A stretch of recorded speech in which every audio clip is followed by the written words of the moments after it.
चलो देखते हैं।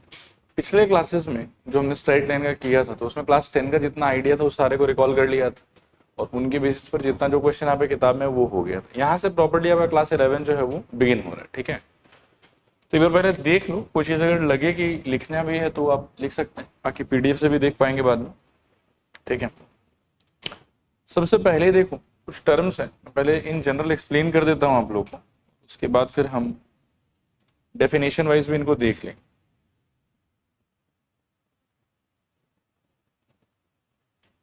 देखो सबसे पहले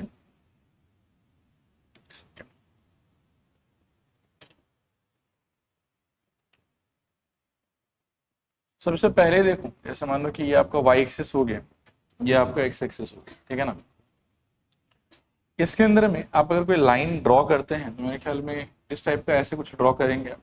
ठीक है, और जरूरी नहीं कि एग्जैक्टली ऐसे ही हो, वो लाइन जो है वो मान लो कि और भी किसी दूसरे ओरिएंटेशन में हो सकता है। ठीक है, अब इस लाइन से एसोसिएटेड कुछ टर्म्स हैं जिन टर्म्स को हम लोग को पहले एक एक करके थोड़ा समझना पड़ेगा। ठीक है, इसके अंदर में देखो जैसे ये वाला जो हॉरिजॉन्टल लाइन है आपका, वो पुराने अंडरस्टैंडिंग के हिसाब से कौन था हम लोग, एक्स एक्सिस। ये वाला लाइन कौन था हम लोग का, वाई एक्सिस। और एक बार के लिए लाइन मैंने ऐसे बनाया है, but not at all necessary कि लाइन ऐसे ही बन सकता है, लाइन और भी दूसरे तरीके से बन सकता है। ठीक है, अब मान लो कि लाइन को यदि ऐसे बनाया जाए तो इस मोमेंट आप एक चीज नोटिस कर सकते हैं कि positive direction of x axis को आप एक लाइन सोचिए और अपनी गिवन लाइन को आप दूसरा लाइन सोचिए, इन दोनों लाइन के बीच में एंटी क्लॉकवाइज डायरेक्शन में घूम के यू विल फाइंड कि देयर इज अ एंगल, हाँ, जिसको आप मेजर कर सकते हैं। ठीक है, फिर से मैं बोलूंगा, देखो कि एक्स एक्सिस के पॉजिटिव डायरेक्शन की तरफ चलना है आपको, इसको एक लाइन सेगमेंट मानना है, और जो आपका गिवन लाइन है उस लाइन को आप अपना दूसरा लाइन सेगमेंट के टाइप में मानिए, और इनके बीच में जो एंटी क्लॉकवाइज डायरेक्शन में घूमने के बाद ये जो एंगल एग्जिस्ट करेगा, इस एंगल को एक बार के लिए मैं मार्क करूंगा थीटा से, और इस चीज को बोला जाता है एंगल ऑफ इंक्लाइनेशन।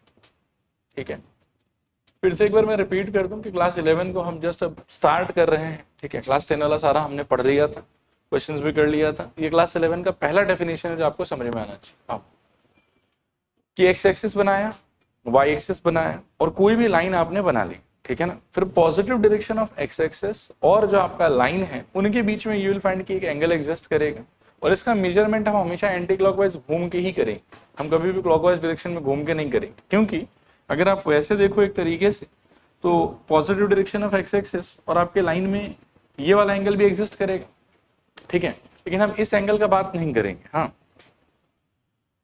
तो देखो मैं क्या कह रहा था, वापस एक बार रिपीट करता हूँ कि ये सपोज करो कि आपका positive direction of x axis हो गया और ये आपका लाइन हो गया। मैं आपको कह रहा हूँ कि आप positive direction of x axis से स्टार्ट कीजिए, हमेशा एंटी क्लॉकवाइज डायरेक्शन में मूव कीजिए, और मूव करके जब आप लाइन पे पहुंचेंगे तो यहाँ पे पहुंचने के लिए आपको एक सर्टेन एंगल ट्रेवल करना होगा, और ये जो एंगल आपको ट्रेवल करना होगा इसको हम हमेशा रिप्रेजेंट करेंगे बाय द लेटर थीटा। ठीक है, एंड इसका नाम होगा एंगल ऑफ इंक्लाइनेशन। नाम क्या होगा इसका, एंगल ऑफ इंक्लाइनेशन।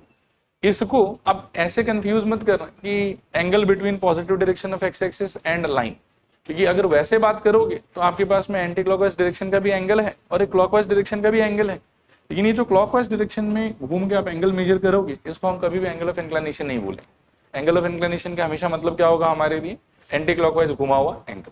ठीक है, अब ये चीज समझने के बाद में हमको एक दो बात और समझना है कि लाइन जरूरी तो है नहीं कि ऐसे ही रहेगा हर हमेशा, लाइन तो किसी और डायरेक्शन में भी हो सकता है। ठीक है, तो अब लाइन का जो डिफरेंट डिफरेंट पॉसिबिलिटी है मैं कोशिश करता हूँ कि वो आप लोगों को बना के दिखाऊं। एक सपोज करो कि इस टाइप का होगा, और यहाँ पर जो भी आपका थीटा है उसका value what do you anticipate कि कहाँ से कहाँ के बीच में रहा होगा, इस वाले थीटा का 0 से लेके 90 के बीच में, मतलब 90 से कुछ ना कुछ कम रहा होगा और 0 से कुछ ना कुछ ज्यादा रहा होगा। नेक्स्ट इसके बाद में सपोज करूँ कि एक लाइन जो है वो मेरा ऐसा भी तो हो सकता है, इस टाइप से, बिल्कुल सोच के देखो कि जो एक्स एक्सिस से बिल्कुल 90 डिग्री पे हो जाए, दिस इज ऑल्सो पॉसिबल। ठीक है, फिर एक लाइन ऐसा भी हो सकता है मेरा जो मान लो कि इस टाइप से कहीं ओरिएंटेड हो, ऐसे, या ऐसा नहीं, सपोज करो कि ऐसा ले लेते ऐसा। ठीक है, अब ये वाले लाइन का सोचो जो व्हाइट वाला मैंने बनाया, इसका एंगल ऑफ इंक्लाइनेशन कितना रहा हो।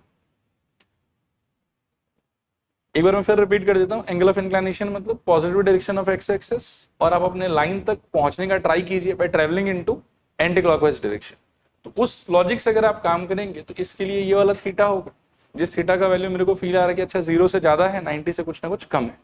सेकंड जो येलो लाइन मैंने बनाया उसके लिए अगर एंगल ऑफ इंक्लिनेशन का बात करें तो यही वाला होगा, starting from positive x axis, और मैं लाइन की तरफ अगर एंटी क्लॉकवाइज डायरेक्शन में मूव करूं तो मुझे लगता है कि 90 डिग्री ट्रेवल करके लाइन पे पहुंच जाऊंगा। तो सेकंड वाले लाइन के लिए एंगल ऑफ इंक्लिनेशन कितना दिखाई दे रहा है आपको, 90। और व्हाइट वाले लाइन के लिए अगर आप बात करोगे तो इसके एंगल ऑफ इंक्लिनेशन का फिर से मतलब क्या होगा, देखो positive direction of x axis से आप स्टार्ट करोगे और लाइन की तरफ आप पहुंचने का ट्राई करोगे by travelling into anti clockwise direction, ठीक है।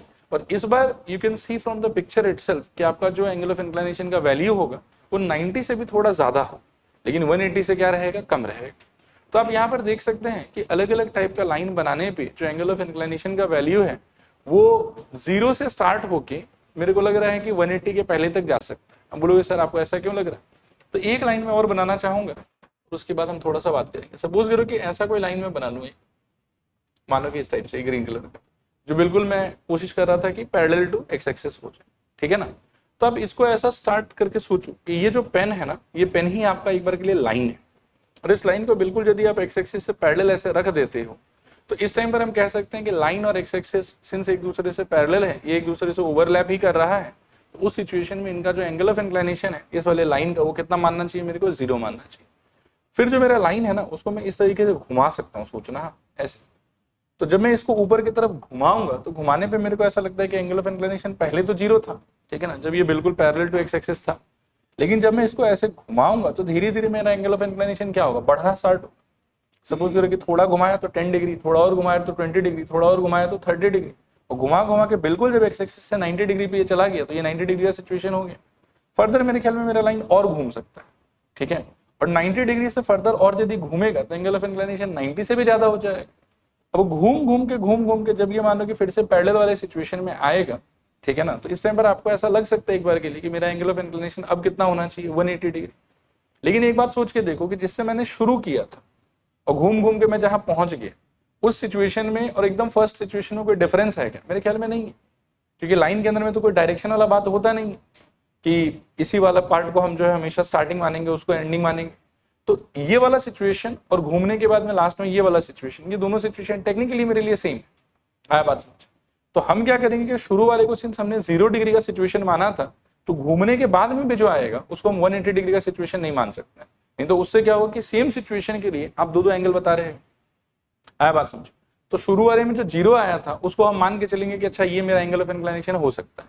फिर 0 से बढ़ के वो 10, 20, 30, 40, 90 तक जा सकता है, 90 से भी बढ़ के वो 100, 110, 120 ये सब जा सकता है, लेकिन लास्ट में आके किसको टच नहीं कर पाएगा, 180 को टच नहीं कर पाएगा। ये 179.99999 तक जा सकता है एंगल ऑफ इंक्लिनेशन है आपका, 180 को ये टच नहीं कर पाएगा, because the moment you touch 180 degree वाला situation it will be same as 0 degree वाला सिचुएशन। तो उसको ये तो आप 0 डिग्री मान लो और ये फिर आप 180 डिग्री मान लो बाय डिफॉल्ट, लेकिन हम 180 डिग्री वाले सिचुएशन को काउंट नहीं करते हैं, हम 0 डिग्री ही मान के चलते हैं। क्लियर मेरे ख्याल में। तो ये था all about angle of inclination. एक बार मैं फिर रिपीट करूंगा, एंगल ऑफ इंक्लिनेशन का मतलब है angle between the line that you are observing and positive direction of x axis measured in anti clockwise direction. इसमें ये एंटी क्लॉकवाइज शब्द का बहुत इंपॉर्टेंस, ठीक है। क्लॉकवाइज वाला जो एंगल हम उसको तवज्जो नहीं देंगे, उसको हम इंपॉर्टेंस नहीं देंगे। जैसे बोल रहे कि व्हाइट वाला लाइन ले लो आप, तो एंटी क्लॉकवाइज अगर आप ट्रेवल करते हो फिर तो आप ये ऊपर वाला एंगल का बात करोगे, लेकिन एक एंगल तो पॉजिटिव एक्स एक्सिस और लाइन के बीच में ये वाला भी है ना, लेकिन इस एंगल का हम बात नहीं करेंगे। This is not my angle of inclination, ठीक है। तो angle of inclination means angle between positive direction of x axis and your line measured in anti clockwise direction. Value of angle of inclination में very from 0 से लेके 180 degree तक, 0 including और 180 not including. And symbol of angle of inclination क्या रहेगा आपके लिए, theta, ठीक है। अब इस चीज का थोड़ा सा डेफिनेशन पढ़ के देखो, एक बार पढ़ो इसको। Angle of inclination, it is the angle between the line and the positive direction of x-axis measured in anti-clockwise direction. It is represented by theta and its value lies in 0 degree to 180 degree. 0 degree पे including, अगर parallel हो गया आपका line तो कौन सा situation मानेंगे उसको, 0 डिग्री, और वापस से पूरा का पूरा 180 डिग्री से घूम के जब सेम सिचुएशन में पहुंचेगा तो उसको 180 नहीं, फिर से कितना मानेंगे हम लोग, 0 डिग्री। तो 180 डिग्री वो एंगल ऑफ इंक्लिनेशन का वैल्यू नहीं हो सकता है हमारे। क्लियर मेरे ख्याल में। एंगल ऑफ इंक्लिनेशन के बाद में देखो एक समान आता है जिस समान को हम बोलते हैं स्लोप, ठीक है, स्लोप ऑफ अ लाइन। अब ये क्या चीज है उसको भी थोड़ा हम समझने का ट्राई करते हैं। देखो, एंगल ऑफ इंक्लिनेशन जो है वो बेसिकली एक एंगल है जिसको हम कैसे मेजर करते हैं, positive direction of x axis और गिवन लाइन के बीच में एंटी क्लॉकवाइज ट्रेवल करके, ऐसे करके हम एंगल ऑफ इंक्लिनेशन को मेजर कर लेते हैं। एंगल ऑफ इंक्लिनेशन के बाद में स्लोप ऑफ अ लाइन का जो चीज है, स्लोप ऑफ अ लाइन को मैं बेसिकली बोलूंगा कि इट इज अ नंबर और कुछ। What is slope of a line? Slope of a line is a number. ये नंबर क्या करेगा, तो ये नंबर मेरे को डायरेक्टली या इनडायरेक्टली ये बताएगा कि मेरा जो लाइन है ना वो कोऑर्डिनेट सिस्टम या उस ग्राफ पेपर वाले पेज में किस टाइप के ओरिएंटेशन में बैठा हुआ है। ठीक है, I will again repeat my self. Angle of inclination is angle between positive direction of x axis and line measured in anti clockwise direction. Value कहां से कहां वेरी कर सकता है, 0 डिग्री से लेके 180 डिग्री। फिर उसके बाद अगला टर्म आता है आपका slope of a line. Slope of a line का मतलब क्या है, तो स्लोप ऑफ अ लाइन अपने आप में एक नंबर है। ये नंबर क्या करके देगा मेरे को, तो ये मेरे को डायरेक्टली या इनडायरेक्टली मेरा लाइन जो है वो ग्राफ पेपर के अंदर में किस टाइप से बनाया हुआ है, कौन से ओरिएंटेशन में रखा हुआ है, इसका एक रफ आइडिया देगा वो मेरे को। कैसे देगा उस चीज को हम थोड़ा समझने का ट्राई करते हैं। अब सबसे पहले देखो, मानो कि ये आपका वाई एक्सिस हो गया और ये आपका एक्स एक्सिस हो गया, और सपोज करो कि यहाँ पर कोई एक ऐसा लाइन पड़ा हुआ है आपके पास में। ठीक है, इस लाइन का मैं दो इन्फॉर्मेशन आपको बताता हूँ। एक, सपोज करो कि इस लाइन का ये वाला जो एंगल है ना, लेट से कि ये 30 डिग्री, और अब इसी लाइन के ऊपर में ऐसा मान के चलो कि आपको 2 पॉइंट पता है, या 2 पॉइंट वाला काम अभी नहीं करता, एक बार चलो पहले 30 डिग्री देखते हैं। ठीक है, तो अगर किसी भी लाइन का एंगल ऑफ इंक्लाइनेशन आपको दिया हुआ रहता है 30 डिग्री, जो कि दिया हुआ रहेगा, तो यहां से आप इसका स्लोप ऐसे निकाल सकते हैं। देखिए, tan ऑफ 30 डिग्री। ठीक है, स्लोप का सिंबल m होता है और फॉर्मूला होता है इसका tan theta if your angle of inclination is theta. और यहां से आपका आंसर कितना आएगा बताओ, 1 डिवाइडेड बाई √3 प्लस 10 के हिसाब से। ठीक है, तो इस वाले लाइन का, इस ग्रीन वाले लाइन का स्लोप का वैल्यू हो जाएगा 1 डिवाइडेड बाई √3। ठीक है, और ये 1 डिवाइडेड बाई √3 मेरे को बताएगा कि भाई लाइन किस तरह से पड़ा हुआ। टू बी ऑनेस्ट, सच बात बताऊं तो एंगल ऑफ इंक्लिनेशन और स्लोप ऑफ द लाइन, इन दोनों का काम सेम। एंगल ऑफ इंक्लिनेशन भी डायरेक्टली यही बताता है कि कितने एंगल पे मेरा लाइन पड़ा हुआ है। ठीक है, और उस एंगल से ही हम एक और नया नंबर जनरेट करते हैं by the help of this formula कि स्लोप इज इक्वल्स टू, हम हमेशा मान के चलेंगे tan ऑफ थीटा। ये स्लोप का सिंबल है और ये स्लोप का फॉर्मूला है, और यहाँ पर यूज होने वाला जो ये थीटा है, this theta is nothing else but angle of inclination. ठीक है, अब बोलोगे सर ये नंबर हमको लाइन का ओरिएंटेशन कैसे बताता है, तो देखो हमको पता है कि स्लोप का जो फॉर्मूला है वो क्या है, m equals to tan theta. अब अगर मान लो कि स्लोप का वैल्यू आपको कोई बता रहा है कि 1/√3, तो आप तो इंटर रिलेट करके दिमाग में ये बता सकते हो ना कि अच्छा 1/√3 अगर ये है तो उस वाले लाइन का एंगल ऑफ इंक्लिनेशन कितना रहा, 30 डिग्री।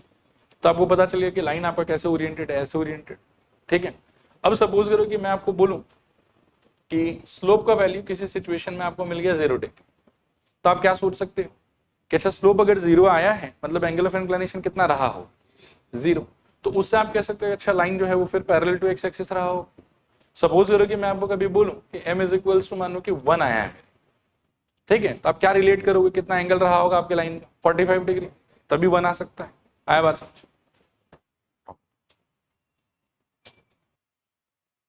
m अगर 1 बता रहा हूं तो कितना बता रहे हो एंगल आप, 45 डिग्री। तो देखो 1 पता चलते ही आपको इमीडिएटली समझ में आ गया ना कि लाइन आपका कैसे ओरिएंटेड रहेगा। ठीक है, अब सपोज करो कि m इज इक्वल्स, ये शायद पता नहीं याद होगा कि नहीं होगा आपको, m इक्वल्स टू मान लो कि मैं बोलूं नॉट डिफाइंड, तो एंगल ऑफ इंक्लिनेशन कितना रहा होगा, 90 डिग्री, क्योंकि tan 90 डिग्री नॉट डिफाइंड होता है।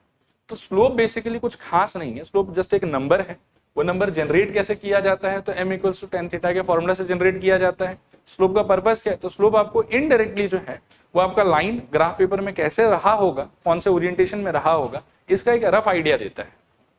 ठीक है, क्लियर मेरे ख्याल में। स्लोप निकालने का टेक्निकली 2 तरीका होता है, सिंबल तो हमेशा उसका m ही यूज करेंगे हम लोग। एक तरीका हो गया tan थीटा वाला, tan थीटा वाले में आपको एंगल ऑफ इंक्लिनेशन का इन्फॉर्मेशन चाहिए होगा। ये इन्फॉर्मेशन अगर आपके पास में है तो आप इस थीटा के जगह पर इसको रिप्लेस कर दीजिए, सॉल्व कीजिए, जो भी आंसर मिलेगा वो आपके स्लोप का आंसर हो जाएगा। और स्लोप निकालने का एक तरीका और एग्जिस्ट करता है। सपोज करूं कि वापस से y एक्सिस, x एक्सिस, और मान लो कि कोई रैंडम लाइन में बना लेता हूं, ठीक है, और इस लाइन के ऊपर में सपोज करो कि समहाउ मेरे पास में कुछ इन्फॉर्मेशन है कि इसके ऊपर एक पॉइंट है P1,2 और एक पॉइंट है रैंडम, मान लो कि Q, कुछ भी ले सकते हो, लेट्स से 5,-3। ठीक है, तो अगर इस तरीके से मेरे को अपने लाइन के ऊपर में 2 पॉइंट का इन्फॉर्मेशन पता चल जाए ना, तो भी मैं स्लोप निकाल सकता हूं इसका। उस सिचुएशन में स्लोप का आंसर होगा y2 minus y1 divided by x2 minus x1। ठीक है, अब आप y2 y1 x2 x1 ऐसे सोचिएगा कि किसी एक पॉइंट का आप मन में सोच लीजिए कि ये मेरे लिए x1 y1 है, और दूसरे पॉइंट का आप मन में सोच लीजिए कि ये मेरे लिए x2 y2। उस हिसाब से वैल्यूज रिप्लेस कीजिए। तो y2 माइनस y1 अगर मैं करना चाहूँ, मान लो कि -3 को y2 मान लो, तो -3 माइनस कितना हो जाएगा 2, और डिवाइडेड बाई 5 माइनस कितना हो जाएगा 1। सॉल्व करने पे मेरे ख्याल में ऊपर -5 नीचे कितना 4, तो m इक्वल टू कितना आ गया मेरे पास में -5/4, और यही मेरे स्लोप का आंसर। ठीक है मेरे ख्याल। तो एक बार मैं फिर रिपीट करता हूँ थोड़ा बिगिनिंग से ही कि एंगल ऑफ इंक्लाइनेशन पहले क्या था। तो एंगल ऑफ इंक्लाइनेशन का मीनिंग था, देखो कि आपके पास में एक्स एक्सिस होगा, उसके पॉजिटिव डायरेक्शन की तरफ देखना है आपको, और अपने लाइन को देखना है। Positive direction of x axis और लाइन के बीच में जो भी एंगल होगा, उस एंगल को आप क्या बोलेंगे, angle of inclination. Angle of inclination का सिंबल क्या हो गया, थीटा, और थीटा का वैल्यू कहां से कहां वेरी कर सकता है, 0 degree including up to 180 degree excluding 180 degree नहीं हो सकता। फिर नेक्स्ट आता है स्लोप। स्लोप क्या है, स्लोप अपने आप में एक नंबर है, जो नंबर क्या करेगा, तो डायरेक्टली या इनडायरेक्टली मेरे को वो लाइन का ओरिएंटेशन बताएगा कि लाइन किस टाइप के ओरिएंटेशन में ग्राफ पेपर में प्लॉट किया हो। ठीक है, कभी कभी प्रिसाइजली वो एंगल बता पाना पॉसिबल होता है, कभी कभी जैसे इस टाइप का स्लोप आया तो आप एंगल नहीं बता पाओगे, लेकिन हाँ ठीक है, रफ आइडिया रहता है कि लाइन कैसे ओरिएंटेड रहेगा। इसमें मैं 2 मिनट के बाद में एक बार और कमेंट करूंगा। ठीक है, फिलहाल के लिए आप ये सोचो कि स्लोप ऑफ अ लाइन का मतलब क्या है आपके लिए, तो ये एक नंबर है, जो नंबर क्या करेगा आपके लिए, तो आपको लाइन का ओरिएंटेशन बताएगा। इस नंबर को निकालने का कितना तरीका है, तो आई विल से कि 2 तरीका है। एक तरीका है कि m equals to tan theta. इस तरीका को यूज करने के लिए आपको किसका इंफॉर्मेशन चाहिए होगा, थीटा का इंफॉर्मेशन चाहिए होगा। थीटा कौन है, थीटा एंगल ऑफ इंक्लिनेशन। दूसरा तरीका हो सकता है कि m इक्वल्स टू आप क्या यूज कर सकते हैं, y2 minus y1 divided by x2 minus x1। ये तरीका भी आपको स्लोप निकाल के ही देगा, लेकिन इसको प्री इंफॉर्मेशन में क्या चाहिए, इसको चाहिए 2 पॉइंट का इंफॉर्मेशन, और इसको चाहिए एंगल ऑफ इंक्लिनेशन का इंफॉर्मेशन। ठीक है मेरे ख्याल में यहाँ तक। इसके बाद देखो, पहले इसको पढ़ लो एक बार। Slope of a line, it is a number associated with the line that tells us the orientation of the line. It is represented by m, and there are 2 ways of calculating it. m is equals to tan theta and m is equals to y2 minus y1 divided by x2 minus x1। इस वाले के लिए आपको information कौन सा चाहिए होगा, angle of inclination. इस वाले के लिए इंफॉर्मेशन कौन सा चाहिए होगा, 2 पॉइंट। ठीक है मेरे ख्याल में यहाँ तक। इसके अलावा देखो, पहले आप इस चार्ट को थोड़ा समझो, और उसके बाद में मैं स्लोप पे फिर से थोड़ा सा कमेंट करूंगा। ये वाला चार्ट जो है, ये अलग अलग एंगल्स के लिए आप समझिए कि tan थीटा का वैल्यूज आपको बता रहा है। 0 डिग्री के लिए ऐसे रिमेंबर कि आंसर कितना होगा 0, 30 के लिए आंसर कितना होगा 1/√3, 45 के लिए आंसर कितना होगा 1, 60 के लिए आंसर कितना होगा √3, 90 के लिए आंसर कितना होगा नॉट डिफाइंड, 120 के लिए -√3, 135 के लिए -1, और 150 के लिए -1/√3। अब ये वाला जो सेट ऑफ इंफॉर्मेशन है, ये थोड़ा नया है, इसको भी याद रखना, लेकिन आई विल से कि बहुत सिंपल है। कैसे सिंपल है आप देखो, 120 डिग्री का, कैन यू टेल मी कि सप्लीमेंट्री एंगल कौन होगा। सप्लीमेंट्री मतलब जो इसमें जोड़ के 180 हो जाना चाहिए। 60 डिग्री, 60 डिग्री पे आंसर कितना था √3, तो 120 डिग्री पे आप देखो कि आंसर कितना हो गया -√3। सिमिलरली 135 डिग्री का सप्लीमेंट्री एंगल सोचो कौन था, 45 पे आंसर क्या था 1, तो 135 पे आंसर कितना हो गया है -। एंड लास्टली 150 डिग्री का सप्लीमेंट्री एंगल 30 पे आंसर कितना था 1/√3, तो उस पे आंसर कितना हो जाएगा -1/√3। क्लियर मेरे ख्याल। अभी ये चार्ट को समझ लेने के बाद मैं आपको समझाता हूँ कि स्लोप पे हम कैसे सोच सकते हैं कि स्लोप हमको ओरिएंटेशन बता। तो as you can see here कि जब तक आपके एंगल ऑफ इंक्लिनेशन का वैल्यू 0 से लेके 90 तक है, तो all answers coming up they are what positive. जैसे इसने 90 को क्रॉस किया, मतलब सारा आंसर आपका क्या हो गया नेगेटिव। आया बात समझ। And there are certain standard answers, and बाकी आंसर्स क्या है कि स्टैंडर्ड नहीं है, एंगल नहीं पता चलेगा मेरे को। तो अब इस चार्ट को देखने के बाद, समझने के बाद मेरे दिमाग में एक पिक्चर क्लियर है कि यार देखो, स्लोप को सॉल्व करने के बाद किसी भी एक मेथड से, चाहे मान लो कि tan थीटा वाला मेथड हो, और चाहे y2 minus y1 divided by x2 minus x1 वाला मेथड हो, सॉल्व करने के बाद में आंसर अगर सपोज करके मेरा कुछ ना कुछ पॉजिटिव आ रहा है, ठीक है, और वो आंसर इन सारे में से किसी से मैच कर रहा है, तो उस केस में तो मैं डायरेक्टली बता पाऊंगा कि कितने एंगल पे है। लेकिन अगर सपोज करो कि इन सारे में से मैच नहीं भी कर रहा, लेट्स से कि स्लोप को सॉल्व किया मैंने और मेरा आंसर आया मान लो कि 3/4। अब 3/4 तो एक पॉजिटिव आंसर है, लेकिन 3/4 तो स्टैंडर्ड एंगल से रिलेटेड नहीं है। मैं नहीं बता सकता कि 3/4 पे एग्जैक्ट एंगल कितना रहा होगा, लेकिन आई एम स्टिल श्योर कि since 3/4 is a positive answer of slope, therefore angle का वैल्यू पक्का 0 से लेकर 90 के बीच में कुछ रहा होगा।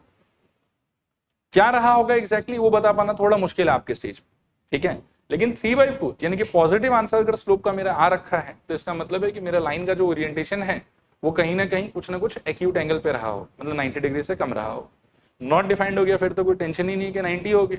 और स्लोप सॉल्व करके अगर सपोज करो कि मुझे पता चला कि स्लोप का आंसर मेरा आ रहा है नेगेटिव, दैट मीन्स कि मेरा एंगल ऑफ इंक्लिनेशन पक्का 90 के बियॉन्ड रहा हो।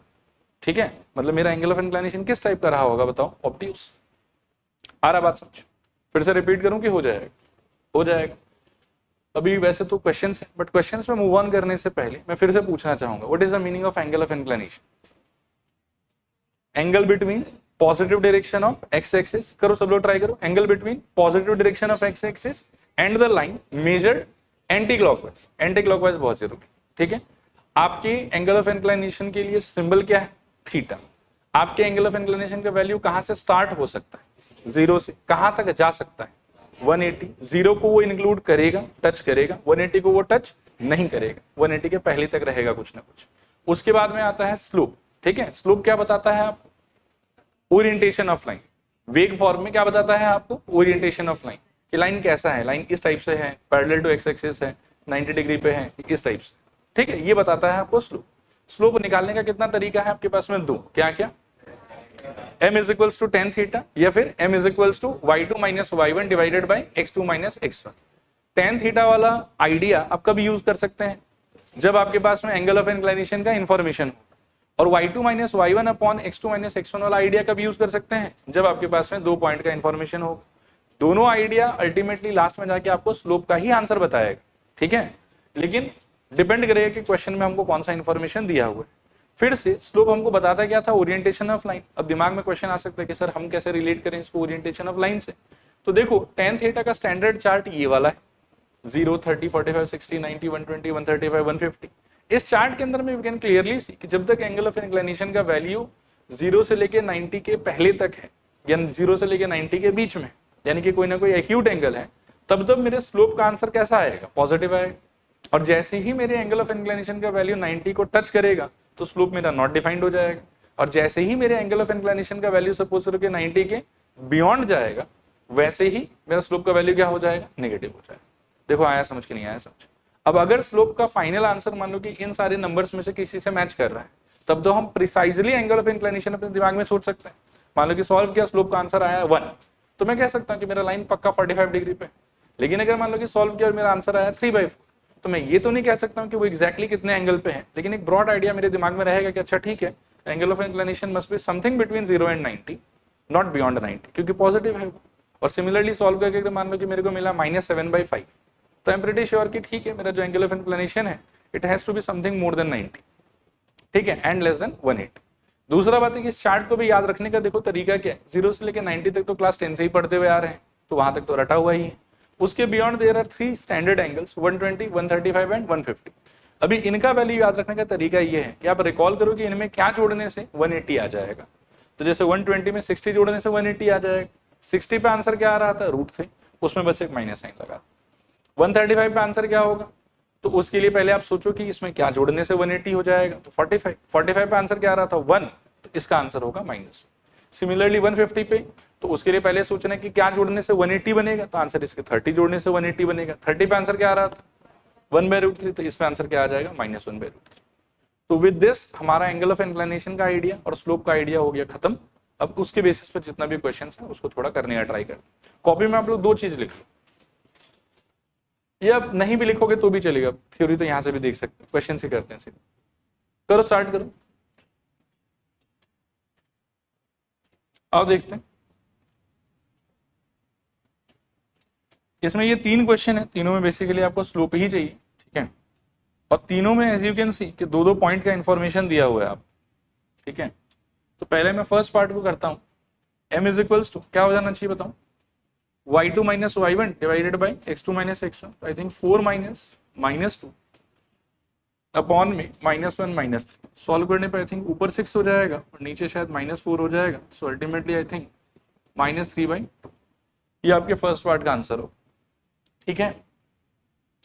सेकेंड पार्ट पे बात कर रहे हैं, तो सेकेंड पार्ट के लिए देखो m इज इक्वल्स टू फिर से वही आइडिया कि y2 minus y1, I think -2 minus of -2 upon में 7 -3। तो ऊपर आ जाएगा शायद 0, नीचे आ जाएगा 4, तो अल्टीमेटली इट इज 0। चलेगा।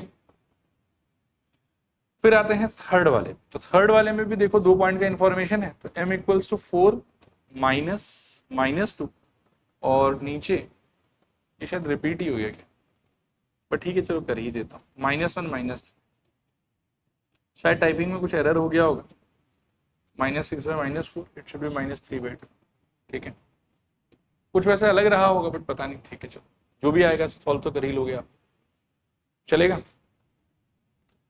नेक्स्ट आ जाओ आप क्वेश्चन नंबर 2 पे। तो जैसे इसमें क्या था कि आपके पास में 2 पॉइंट का इन्फॉर्मेशन था और वहां से आपको स्लोप ऑब्टेन करना था, तो ये फॉर्मूला हम लगा रहे थे बार बार। इसमें आप देख सकते हैं कि आपके पास में एंगल का इन्फॉर्मेशन और फिर भी आपको स्लोप ही चाहिए, तो फर्स्ट वाले में m इक्वल्स टू फॉर्मूला एक तो क्या लगाओगे यहाँ पर tan थीटा, और आपके m का आंसर क्या हो जाएगा फर्स्ट वाले में tan of I think 60 degree, और सॉल्व करने पे आ जाएगा m इक्वल्स टू कितना √अंडर। सिमिलरली सेकेंड वाले को अगर सॉल्व करते हो तो इस बार m इक्वल्स टू क्या होना चाहिए tan ऑफ 150 डिग्री, और सोचो याद है आपको इसका आंसर क्या होता था माइनस ऑफ रूट, हाँ -1/√, ठीक है मेरे ख्याल चलेगा। फिर इसके बाद में देखो क्या है कि find the inclination of the line passing through the points this and this, इसको कैसे फाइंड कर सकते हैं, और जब भी बोल दिया आपको इंक्लाइनेशन मतलब वो क्या मांग रहा है आपसे, वो आपसे वो एंगल मांग रहा है जिस एंगल पे वो लाइन जो है वो एक्स एक्सिस के साथ में पड़ा हुआ हो। तो इस सिचुएशन को ऐसे ही एक बार थोड़ा सा मैं डायग्राम वाइज बताता हूँ, फिर अपन सॉल्व करेंगे इसको। ये कुछ ऐसा बोल रहा है मेरे को कि ठीक है इस टाइप का सिचुएशन है, एक लाइन जिस लाइन के ऊपर में 2 पॉइंट का इन्फॉर्मेशन बहुत सुंदर से दिया हुआ मेरे को, कि एक पॉइंट है मेरा मान लो कि -4,3, और ये एग्जैक्ट डायग्राम नहीं है तो कंफ्यूज मत होना कि फर्स्ट क्वाड्रेंट में नेगेटिव पॉइंट कैसे आ गया, ठीक है बस ऐसे रफ बना रहे हैं। तो एक पॉइंट वो हो गया और दूसरा पॉइंट मेरा क्या हो गया बताओ 1, इस टाइप का कुछ है, और साथ ही साथ मेरे को इस लाइन का क्या मांगा है एंगल ऑफ इंक्लिनेशन, तो एंगल ऑफ इंक्लिनेशन को एक बार मैं मान लेता हूँ थीटा, चलेगा। अब यहां से मैं कह सकता हूं कि देखो 2 बात है, एक बात है कि स्लोप का वैल्यू क्या होना चाहिए technically it should be tan theta, और इसी स्लोप को मैं अगर चाहूं तो मैं किससे रिप्लेस कर सकता हूं y2 - y1 divided by x2 - x1, दोनों इन्फॉर्मेशन तो सेम ही आंसर बताता है, तो m को अगले स्टेप में आप चेंज कर सकते हो by 3 I think -2 divided by -4 -2, this is equals to it should be tan theta. Solve करने पे ये ऊपर आ जाएगा शायद से 5 और नीचे आ जाएगा -5, this is equals to tan theta. यहां से सॉल्व करने पे ये आ जाएगा -1, ठीक है। अब आपको सोचना है कि -1 आपके एंगल वाले चार्ट के हिसाब से कोई स्टैंडर्ड एंगल है कि नहीं है मेरे ख्याल, और अगर है तो फिर कोई दिक्कत नहीं, आप इसको रिप्लेस कर दीजिए, tan of 135 degree is equals to tan of theta. अब यहाँ देखो बच्चे एक्साइटेड होके कभी कभार ऐसा गलती कर देते हैं कि वो tan काट देते हैं, ये वाला प्लीज मत करना आप लोग। By comparison we can simply say कि थीटा इक्वल्स टू 135 डिग्री, ये काटने वाला काम ठीक नहीं, ठीक है डन, ठीक। इसको देखिए find the slope of a line which passes through origin, मतलब एक तो वो 0,0 से पास कर रहा है, and the mid point of the line segment joining the points this and this, ठीक है। अब आप सोचिए कि कैसे किया जा सकता है इसको, थोड़ा सा जस्ट ऐसे ही टाइम पास के लिए अगर एक फोटो बनाने का ट्राई करूं, जो कि इस चैप्टर में एडवाइस भी रहता है कि आप हर जगह बनाइए थोड़ा बहुत फोटो, विजुअलाइजेशन अच्छा होगा आपका। तो मान लीजिए कि इसमें जो आपका लाइन है वो एक तो 0,0 से पास हो रहा है और इन दोनों के मिड पॉइंट से पास कराना है, तो इन दोनों का लोकेशन सोचो क्या होगा। मेरे को लगता है कि 8,0 तो पक्का कहीं ना कहीं एक्स एक्सिस पे होगा, और दूसरा पॉइंट आपका क्या है 0,-4, तो वो मेरे ख्याल में वाई एक्सिस के निचले पार्ट में होगा 0,-4 ऐसा कुछ। अब क्वेश्चन के हिसाब से क्या है कि एक तो इन लोग दोनों को जोड़ने वाला लाइन सेगमेंट ऐसा एग्जिस्ट कर रहा हो, और जो आपका लाइन है जिसका स्लोप आप ढूंढ रहे हैं वो पास करना चाहिए सवाल के हिसाब से 2 जगह से, कहां से, एक तो ओरिजिन से और दूसरा इस लाइन सेगमेंट के मिड पॉइंट से। देखो समझ में आ रहा है कि नहीं, इस लाइन का मतलब इस दोनों व्हाइट वाले पॉइंट को जोड़ने वाले लाइन का आपको क्या चाहिए, आपको चाहिए स्लोप, इस वाले लाइन। देखो सही कह रहा हूं कि गलत क्या है। अब किसी भी लाइन का स्लोप निकालने के लिए 2 टाइप का अपन अप्रोच ले सकते हैं। एक अप्रोच ले सकते हैं कि अगर एंगल ऑफ इंक्लिनेशन पता चल जाए तो tan थीटा वाला अप्रोच हो जाएगा, 2 पॉइंट पता चल जाए तो y2 - y1 upon x2 - x1 वाला अप्रोच हो जाएगा। अब यहाँ पर मेरे को ऐसा लग रहा है कि tan थीटा तो काम करेगा नहीं क्योंकि एंगल ऑफ इंक्लिनेशन का आइडिया नहीं है, लेकिन हम y2 minus y1 upon x2 minus x1 का अप्रोच ले सकते हैं, ठीक है। अब ये वाला पॉइंट ऊपर वाला जो है वो क्या है आपके लिए 0,0, और ये नीचे वाला पॉइंट क्या हो जाएगा, टेक्निकली सोचो, मिड पॉइंट निकालना तो हमको आता है, 8 प्लस 0.2 4 और 0 प्लस माइनस 4/2 आई थिंक -2, ठीक है ना। अब एक मेरा x1 y1 हो गया 0 0, x2 y2 हो गया मेरे लिए 4 -2, तो मेरा स्लोप का आंसर हो जाएगा देखो -2 - 0 अपॉन मेरे ख्याल में 4 - 0, सॉल्व करने पे इट इज -1/2 चलेगा। अब यहां से एक चीज और सोचना है आपको कि ठीक है स्लोप ये तो आ गया, और भगवान का दया है कि एंगल ऑफ इंक्लिनेशन मांगा नहीं है, लेकिन अगर मांग लेता तो क्या हम दे पाते उसको, मेरे ख्याल में नहीं। बियॉन्ड 90 है ये हमको पता है, बट एग्जैक्टली क्या होगा वो तो स्टैंडर्ड चार्ट में सिंस ये मैच नहीं कर रहा है किसी भी स्टैंडर्ड वैल्यू से, therefore exact angle of inclination बता पाना तो थोड़ा सा मुश्किल। हाँ, एक रफ आइडिया दे सकते थे कि स्लोप नेगेटिव आ रहा है तो पक्का एंगल ऑफ इंक्लिनेशन कैसा रहा होगा, मोर देन 90 डिग्री। ये एग्जैक्ट प्लॉटिंग है तो आप यहाँ पर इस चीज को फील भी कर सकते हैं। देखिए एंगल ऑफ इंक्लिनेशन जो है वो आपका 90 डिग्री से थोड़ा सा ज्यादा आ रहा है, क्लियर मेरे ख्याल। तो इसके साथ में एंगल ऑफ इंक्लिनेशन और स्लोप का एप्लीकेशन खत्म। अब एक नेक्स्ट नया टॉपिक क्वेश्चन और है, चलो देख लो, इसको भी देख। ये कह रहा है कि determine x so that the inclination of the line containing the points this and this is 135 degree, ठीक है। तो देखो वापस से ये क्या सिचुएशन, ये सपोज करो कि हो गया आपका y एक्सिस और ये सपोज करो कि हो गया आपका x एक्सिस। क्वेश्चन क्या है कि देयर इज अ लाइन जिसका एंगल ऑफ इंक्लिनेशन है 135 डिग्री, तो ऑब्वियसली लाइन कुछ ऐसा रहा होगा, ठीक है। And the line is also suppose to pass from 2 points, एक पॉइंट है आपका 2,5 और दूसरा पॉइंट क्लियर आइडिया नहीं है, बट चलो ठीक है यहां बना लेते x, -3, ठीक है। और इसका एंगल ऑफ इंक्लिनेशन जो है वो आपको दिया हुआ है कि 135 डिग्री होना चाहिए, ठीक है मेरे ख्याल।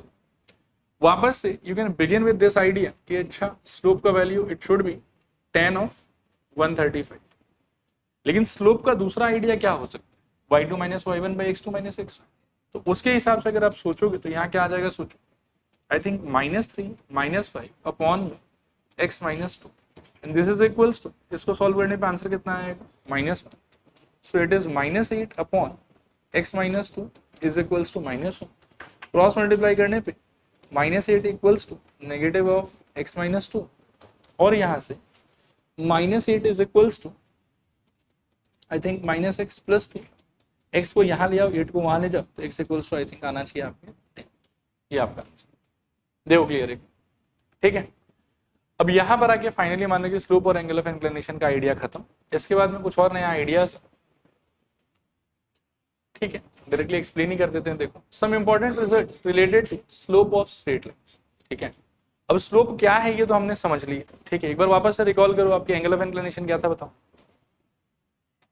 Angle between positive direction of x axis and line measured in which direction, anti clockwise direction, कहां से कहां तक वेरी कर सकता है उसका वैल्यू, 0 से लेके 180 तक, 0 को टच करेगा 180 को टच नहीं करेगा, और स्लोप का स्टैंडर्ड सिंबल क्या है, थीटा, क्लियर मेरे ख्याल। फिर उसके बाद में आता है स्लोप, सॉरी गलत बोल दिया क्या, एंगल ऑफ इंक्लिनेशन का सिंबल है थीटा और स्लोप का क्या है m। अच्छा स्लोप क्या है अगर रफली सोचोगे तो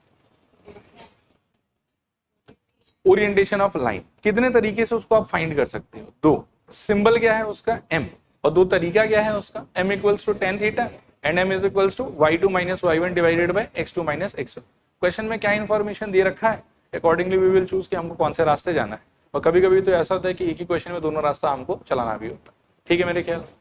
उसके बाद में एक लास्ट चीज कि स्लोप का वैल्यू सपोज करो कुछ पॉजिटिव है तो रफली क्या आइडिया आता है आपके दिमाग, एंगल ऑफ इंक्लिनेशन या orientation of line would be somewhere between 0 and 90, और अगर सपोज करो कि नेगेटिव है तो क्या रहेगा आपके दिमाग में, it is beyond 90 less than 180, clear मेरे ख्याल।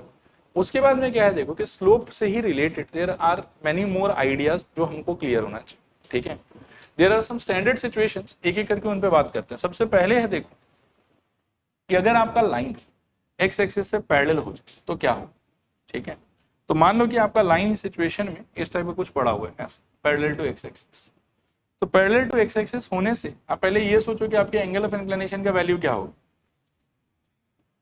अगर लाइन आपका पैरेलल टू x एक्सिस है तो थीटा का वैल्यू आप कितना मान के चलेंगे, 0 डिग्री, ठीक है।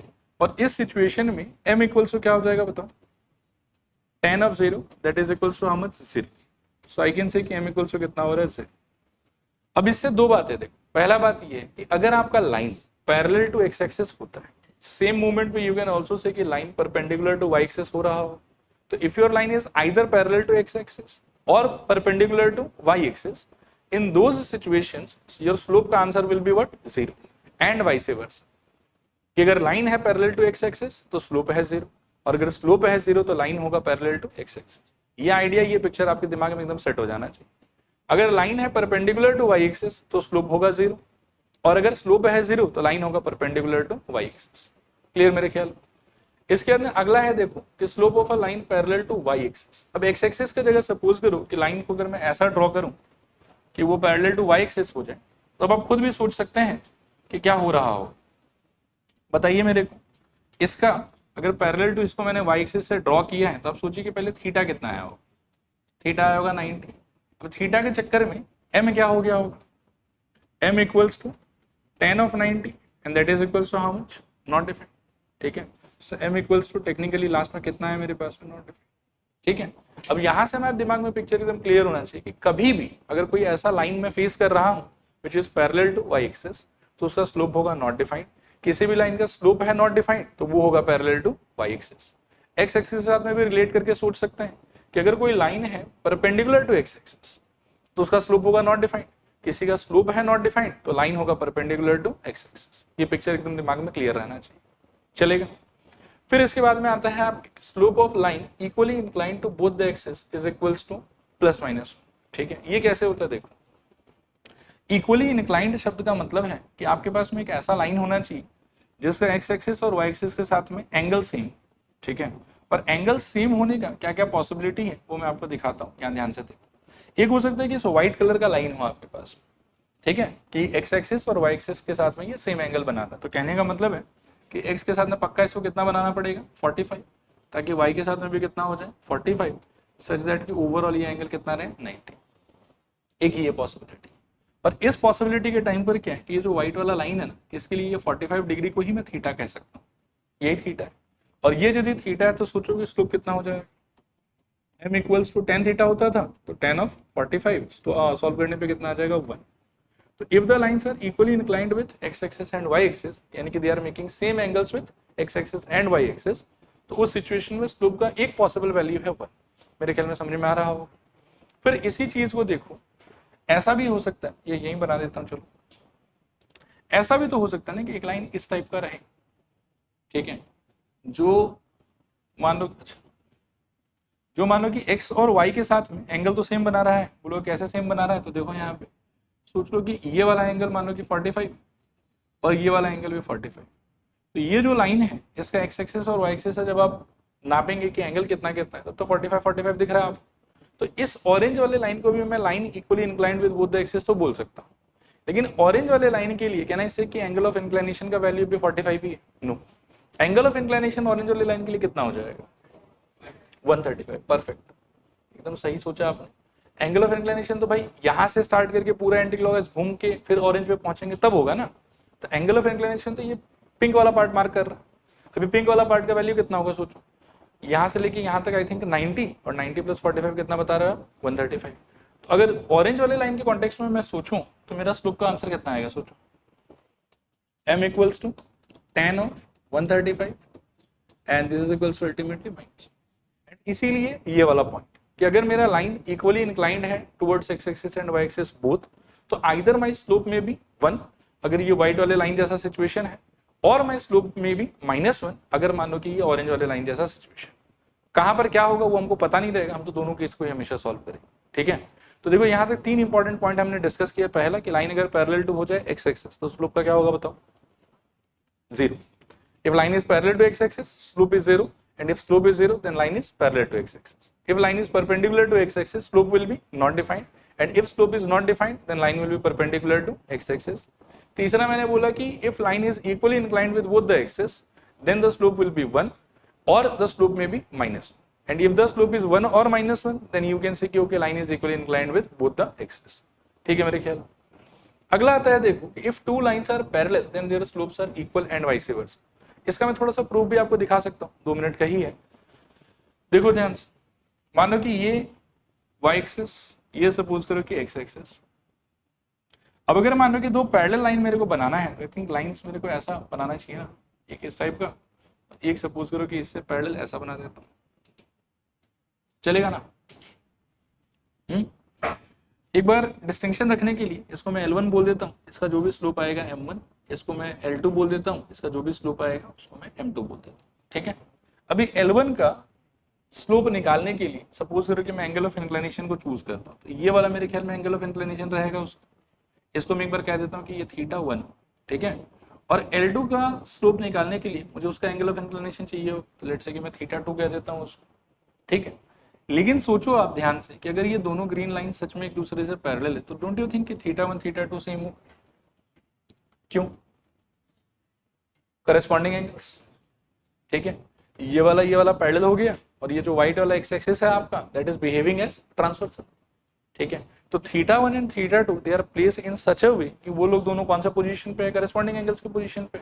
और करेस्पॉन्डिंग एंगल्स का वैल्यू क्या होता है? इक्वल, नहीं आया समझ, ठीक है? सो एक तरीके से मैं कह सकता हूं कि देखो यहां पर लाइंस के पैरेलल होने की वजह से L1 parallel to L2 will implicate की θ1 इज इक्वल्स टू θ2, एंड उसके चक्कर में क्या होगा कि वैसे तो M1 का वैल्यू क्या होना चाहिए था? tan θ1, और M2 का वैल्यू क्या होना चाहिए था? tan θ2, लेकिन सिंस θ1 θ2 एक दूसरे से इक्वल है, देयरफॉर tan θ1 और tan θ2 का आंसर क्या रहेगा? सेम। तो अल्टीमेटली आई कैन से कि okay this will happen, M1 equals to क्या हो जाएगा? M2। तो ये सारा तो बस एक्सप्लेन कर रहा था मैं आपको जो याद रखना है वो ये है, देखो if the lines L1 and L2 are parallel to each other, that will implicate कि L1 का slope M1 must be equal with L2 का slope M2, and vice versa, कि अगर स्लोप इक्वल है तो लाइंस को पैरेलल होना पड़ेगा। This is something that you should fit in your brain, ये आपको आज के बाद में याद होना चाहिए, देखिए, ठीक है? क्लियर है मेरे ख्याल में? दो लाइन अगर वो लोग दोनों एक दूसरे से क्या हो जाए? पैरेलल, तो उनका स्लोप आपस में क्या हो जाएगा? इक्वल। और दो लाइन का अगर स्लोप हो गया इक्वल, तो आप कह सकते हैं कि दोनों लाइन आपस में क्या रहा होगा? पैरेलल। रिपीट करूं कि हो जाएगा? हो जाएगा। एक और कंडीशन है, इसका प्रूफ देखना थोड़ा सा मुश्किल होगा आपके लिए, क्योंकि उस लेवल का ट्रिग्नोमेट्री आप लोग के सिलेबस में है नहीं, ठीक है? तो इसको हम डायरेक्टली याद रखें, ठीक है? ये क्या बोलता है? ये बोलता है कि सपोज करो कि आपके पास में ये y एक्सिस और ये सपोज करो कि x एक्सिस, और इस बार अगर आपके पास दो ऐसा लाइन है, जैसे एक मानो कि ऐसा बना दिया और एक सपोज करो कि कुछ ऐसा बना दिया, ठीक है? जो लोग एक दूसरे से सपोज करो कि 90 डिग्री के orientation, if there are two lines which are perpendicular to each other और they are at 90 degree with each other, मान लो कि ये L1 है, इसका स्लोप M1 है, और ये L2 है, और सपोज करो कि इसका स्लोप का आंसर M2 आ रहा होगा। तो इस सिचुएशन में एक रिजल्ट आपको याद रखना है कि if L1 is perpendicular with L2, then product of M1 and M2 will be equals to -1 and vice versa, ठीक है? याद रखना कि अगर L1 L2 क्या है आपस में पैरेलल, तो M1 M2 आपस में क्या होगा? इक्वल। और अगर M1 M2 है इक्वल, तो L1 L2 क्या होगा? Parallel. This is our previous result. Similarly अगर L1 is at 90 degree with L2, यानी कि L1 is perpendicular to L2, तो उस केस में M1 M2 का प्रोडक्ट कितना होगा? -1। और अगर M1 M2 का प्रोडक्ट है -1, तो L1 और L2 कैसे रहेगा एक दूसरे के साथ? 90 डिग्री। मतलब if they are perpendicular, slope का प्रोडक्ट -1 और स्लोप का प्रोडक्ट -1, तो they have to be perpendicular to each other. देखो क्लियर है कि नहीं क्लियर? चलेगा। लास्ट एक और पॉइंट है बस एंगल बिटवीन टू लाइंस का। यहां तक एक बार मेरे को थोड़ा सा रिवाइज करा दो वापस। अगर आपका line parallel to x axis होता है तो स्लोप का क्या हाल चल रहा है? थोड़ा fast. Line parallel to x axis, slope is 0, slope is 0, then line is parallel to x axis, line is perpendicular with x axis, so slope is not defined, and if slope is not defined then line is perpendicular to x axis. If the two lines are if the line is equally inclined with both the axes, then slope is equals to +-1, and if slope is equals to +-1, then the line have to be equally inclined with both the axes. If the lines are parallel to each other, ये वाला, तो क्या होगा? slopes are equal. आप ऐसे याद रखो कि L1 parallel to L2 means M1 equals to M2, and M1 equals to M2 means L1 parallel to L2, ठीक है? L1 perpendicular to L2 means M1 into M2 is equals to -1, and M1 into M2 equals to -1 means L1 perpendicular to L2, यानी कि L1 L2 के बीच का angle कितना रहा होगा? 90 degree. Clear मेरे ख्याल? आखिरी टॉपिक, इसके अंदर फिर से हम क्वेश्चंस पे मूव कर सकते हैं, वो है एंगल बिटवीन टू लाइंस। अब एंगल बिटवीन टू लाइंस का देखो फोटो क्या होता है वो थोड़ा सा आप दिमाग में इमेजिन करो, ऐसा कुछ हो, दो लाइन है आपके पास में, एक मान लो कि येलो कलर का और एक मान लो कि व्हाइट कलर का। पहले लाइन का स्लोप मान लो कि m1, ये आपको डायरेक्टली या इनडायरेक्टली दिया हुआ है। दूसरे लाइन का स्लोप मान लो कि m2, ये भी डायरेक्टली या इनडायरेक्टली आपको दिया हुआ है। फिर इन दोनों लाइन के बीच का जो एंगल है, we are not talking about angle of inclination, बच्चे इसमें जनरली क्या करते हैं, they confuse it with this angle. हम इस एंगल का बात नहीं कर रहे, हम बात करें कि दोनों लाइन के बीच का एंगल क्या होगा, not the angle that the line is making with x axis, वो तो छोड़ो, हमको सोचना ही नहीं है उसके बारे में, ठीक है ना। यहां पर we are talking about the angle between these two lines, not the angle made by the lines with x axis, वो एंगल ऑफ इंक्लिनेशन है, उसको इग्नोर कर रहे हैं, ठीक है ना। इन दोनों लाइन के बीच का खुद का एंगल जो है, उसको सपोज करके मैं थोड़ी देर के लिए अगर अल्फा बोलूं और लाइंस के स्लोप का वैल्यू m1 और m2 हो, ठीक है ना, तो उस टाइम पर अल्फा m1 और m2 के बीच में ये वाला रिलेशनशिप हो कि tan alpha is equals to modulus of m1 minus m2 divided by 1 plus m1 into m2। फिर रिपीट कर रहा हूं, खुद को देखो, दो लाइन होगा, डायरेक्टली या इनडायरेक्टली उनका स्लोप आपको पता होगा। डायरेक्टली हो सकता है कि स्लोप का वैल्यू दे दे, इनडायरेक्टली हो सकता है कि बता दे कि इसका एंगल ऑफ इंक्लिनेशन 30 है, उसका एंगल ऑफ इंक्लिनेशन 45। तो अगर इसका एंगल ऑफ इंक्लिनेशन 30 तो इसका स्लोप कितना हो जाएगा 1/√3। इसका अगर एंगल ऑफ इंक्लिनेशन 45 तो इसका स्लोप कितना हो जाएगा 1। तो पता चल गया ना, m1 का वैल्यू 1/√3 और इसका वैल्यू कितना हो गया 1। तो वो चीज आपको डायरेक्टली इनडायरेक्टली पता चल जाएगा। उसके बाद में इन दोनों लाइन के बीच का अगर आपको एंगल चाहिए तो उस एंगल का वैल्यू अगर आप अल्फा मान के चलते हो तो अल्फा m1 और m2 इस वाले रिलेशनशिप से कनेक्टेड है एक दूसरे से, ठीक है, कि tan alpha is equals to m1 minus m2 divided by 1 plus m1 m2। इसके अंदर में m1 का m2 का वैल्यू बिठाओ जो भी लाइन का स्लोप है उसके हिसाब से, और सॉल्व करने के बाद में आप देखेंगे कि यहाँ पर कोई स्टैंडर्ड एंगल मतलब वैल्यू आएगा। जैसे मान लो कि पूरा सॉल्व किया और लास्ट में मेरे को इसका आंसर मिला √3 सपोज, तो उस केस में आप क्या कह सकते हो कि लाइंस के बीच का एंगल कितना रहा होगा 60 डिग्री। नहीं आया समझ, ये पूरा सॉल्व किया और सपोज करके आंसर आया 1, तो इसका मतलब है कि लाइंस के बीच का एंगल कितना रहा होगा 45 डिग्री, उस हिसाब से सोचें, ठीक है। और एक इंपॉर्टेंट चीज देखो कि दो लाइन के बारे में जब आप बात करते हो ना, तो दोनों लाइन के बीच में आप ध्यान से इस फोटो को देखो और सोच के बताओ कि उनके बीच में हमेशा एक ही एंगल होगा या दो एंगल होगा। दो, सोचो कैसे, करेक्ट। एक ये अल्फा हो गया तो इसका जो उल्टा वाला है वो भी क्या हो जाएगा alpha, because of vertically opposite angle. लेकिन जो ये वाला एंगल है, अगर आप पूरे येलो वाले लाइन को देखते हो तो ये पूरा एंगल कितना होना चाहिए 180। तो उसके चक्कर में ये जो येलो पोर्शन है इसका आंसर कितना होना चाहिए 180 माइनस अल्फा। तो हमेशा दो लाइन के बीच में या पेयर ऑफ लाइन के बीच में एक एंगल एग्जिस्ट नहीं करेगा, हमेशा कितना एंगल एग्जिस्ट करेगा 2, ठीक है। लेकिन फॉर्मूला से हमको हमेशा एक ही एंगल मिलेगा, दूसरा एंगल को हम मैनुअली निकाल सकते हैं। मान लो कि इसको पूरा सॉल्व किया, पता चला कि इस पार्ट राइट हैंड साइड का आंसर आ रहा है 1, तो वहां से अल्फा का आंसर कितना हो जाएगा 45, और अल्फा का आंसर अगर 45 तो दूसरा एंगल क्या हो जाएगा automatically 180 minus 45 that is equals to 135। तब ये 135 वाला पार्ट आपको मैनुअली खुद निकालना पड़ेगा, फॉर्मूला आपको हमेशा एक एंगल देगा। क्लियर मेरे ख्याल। So okay we are done, question start कर सकते। लिखो हेडिंग एग्जांपल्स बिफोर 17.3।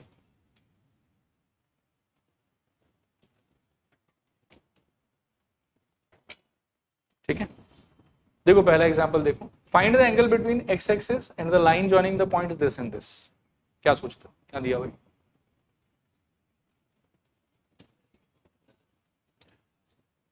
एक एडवाइस है मेरी तरफ से कि हर क्वेश्चन में आप अगर हो सके तो एक रफ जो है वो डायग्राम बनाना। डायग्राम का मार्क्स नहीं है, लेकिन डायग्राम आपको बहुत अच्छे से विजुलाइज करने में, अपना चॉइसेस को ठीक से लेने में आपको हेल्प करेगा। ठीक है, तो मान लो कि ऐसे रैंडमली मैं अगर एक फोटो बनाना चाहूँ तो ये एक्स एक्सिस, ये वाई एक्सिस बना लिया मैंने। उसके बाद में है पॉइंट्स क्या क्या है 3-1 एंड 4-2। तो सोचो ये लोग कहाँ लोकेटेड हो। मतलब अगर ज्यादा डिफिकल्ट नहीं है तो कोशिश करो कि प्रिसाइज डायग्राम ही बना लो, और डिफिकल्ट है तो फिर ठीक है रफ कुछ भी बना लो। 3-1 तो आई थिंक हाँ फोर्थ क्वाड्रेंट, और 4-2 भी कहाँ पर फोर्थ क्वाड्रेंट। मैं एक लाइन बना लेता हूँ ऐसा, ठीक है, जिसका दोनों पॉइंट जो है वो कहाँ का दिया हुआ मेरे को फोर्थ क्वाड्रेंट का। एक पॉइंट दिया हुआ मेरे को लेट्स से 3-1 और दूसरा पॉइंट मेरे को दिया हुआ 4 और -2, और मेरे को बोला हुआ कि इस लाइन का एक्स एक्सिस के साथ जो एंगल है वो ढूंढ के बताओ।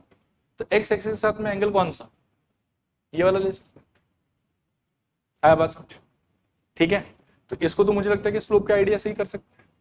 इस एंगल को क्या मान लेंगे बताओ, theta, angle of inclination.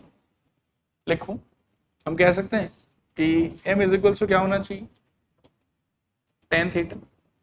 This implies m के जगह पर आप नंबर्स रिप्लेस कर सकते हो, y2 - y1 I think -1 minus of -2 upon में कितना 3 minus this is equals to tan theta. Fully solve करने के बाद में ऊपर शायद 1 और नीचे -1 this is equals to how much tan theta. अब यहाँ से सॉल्व करने के बाद में थीटा कितना आ जाएगा बताओ, मेरे ख्याल में 135 डिग्री। ये समझ में आ रहा है पक्का? तो एक एंगल आपका 135 डिग्री आया, लेकिन ये बस एंटी क्लॉकवाइज या क्लॉकवाइज का बात नहीं मेंशन किया था, ठीक है ना। तो हमको दूसरा एंगल भी निकालना पड़ेगा। एक एंगल हो गया 135, दूसरा कितना हो जाएगा 45। और फोटो के हिसाब से भी आप सोच सकते हो कि ये थीटा एक्चुअली कितना रहा होगा 45, और इसका जो पार्टनर है ये वाला एंगल कितना हो गया होगा 135। लिखो थीटा इज इक्वल्स टू 135, नीचे लिखो hence required answer is equals to 35 नहीं sorry 135 and 45। required answer is equals to 135 and 45। ठीक है, अगला क्वेश्चन देखो, if the angle between two lines is 45 degree. सोचो तो ये क्या है, एंगल ऑफ इंक्लिनेशन है कि अल्फा है? ये अल्फा है, ठीक है ना, कि दो अलग अलग लाइन है मेरे पास में, तो दोनों के बीच का मेरे को एंगल कितना बताया हुआ है 45 डिग्री। ये पक्का ऑब्वियसली अल्फा का ही बात चल रहा है, ठीक है। तो दिस इज 45। उसके आगे बोल रहे हैं कि slope of one of the lines is half. मानो कि इसका स्लोप को मैं हाफ मान लेता हूँ, तो एक तरीके से मेरे को m1 का वैल्यू हाफ दिया हुआ है। Find the slope of the other line, यानी कि m2 का वैल्यू जो है वो सीन में से गायब है, और ये आपको फॉर्मूला लगा के ढूंढना, ठीक है। तो करते हैं, इस सिचुएशन में फॉर्मूला कौन सा यूज करना चाहिए हमको, tan alpha is equals to, बोलो सब लोग बोलो, तो याद हो जाएगा modulus of m1 minus m2 upon में कितना 1 प्लस m1 इंटू। चलेगा। अच्छा, अल्फा का आंसर कितना दिया है आपको 45, तो ये हो जाएगा मेरे ख्याल में tan of 45 is equals to modulus of m1 का answer half minus m2 upon में 1 plus half into again m2। tan 45 का answer ultimately 1, this is equals to modulus of, यहाँ अगर सिंप्लीफाई करते हो तो I think 1 minus 2 times of m2 upon 2 holding upon 2 plus m2 holding upon 2 modulus 2 गया शायद। इसके आगे 1 इज इक्वल्स टू हमारे पास में रहेगा modulus of 1 minus 2m2 upon में 2 प्लस m2, ऐसा कुछ चलेगा यहाँ तक। इसके बाद में आपको थोड़ा सा केयरफुल होना पड़ेगा। जैसे ये चीज मैं रिमाइंड करा देता हूँ, आप कुछ ही दिन पहले हमने फंक्शन में पढ़ा था कि मॉड x इक्वल्स टू अगर 5 रहे तो x इक्वल्स टू क्या लेना चाहिए प्लस माइनस, ठीक है। सिंपल आइडिया ये था कि मॉड के अंदर मान लो कि अगर वेरिएबल बैठा हुआ है और उसके अगले तरफ कोई एक पॉजिटिव नंबर है आपके पास में, तो आपको मॉड हटाना है, और हटाते समय आप क्या करेंगे कि ऑपोजिट वाले साइड में जहां मॉड पहले नहीं था वहां पर आपको क्या लगाना चाहिए प्लस माइनस। तो यहां से क्या कि फर्दर आपको 2 केस में सॉल्व करना होगा। एक केस आपका हो जाएगा 1 equals to 1 minus 2m2 by 2 plus m2, and दूसरा हो जाएगा -1 equals to 1 minus 2m2 by 2 plus m2, ठीक है। फर्दर सॉल्व कीजिए तो I think 2 plus m2 is equals to 1 minus 2m2, और सॉल्व करोगे तो 2m2 यहाँ ले आओ और 2 को वहां ले जाओ, I think 3m2 is equals to -1, so m2 is equals to -1/3। एक आंसर ये हो जाएगा। तो दूसरा आंसर आपका हो जाएगा -2 माइनस मेरे ख्याल में m2 is equals to 1 minus 2m2, ठीक है। 2m2 को यहाँ ले आओ तो सॉल्व करके ये m2 हो जाएगा, और -2 को वहां ले जाओ तो आई थिंक 3 हो जाएगा। तो m2 का 2 आंसर पॉसिबल है, 3 और -1/3, चलेगा। अगला क्वेश्चन देखो, the slope of a line is double the slope of another line if the tangent of angle between them is 1/3, find the slope of the lines, ठीक है। एक बार पढ़ो आप, मैं थोड़ा फोटो बना के कोशिश करता हूँ कि समझाऊं आप लोग। हाँ,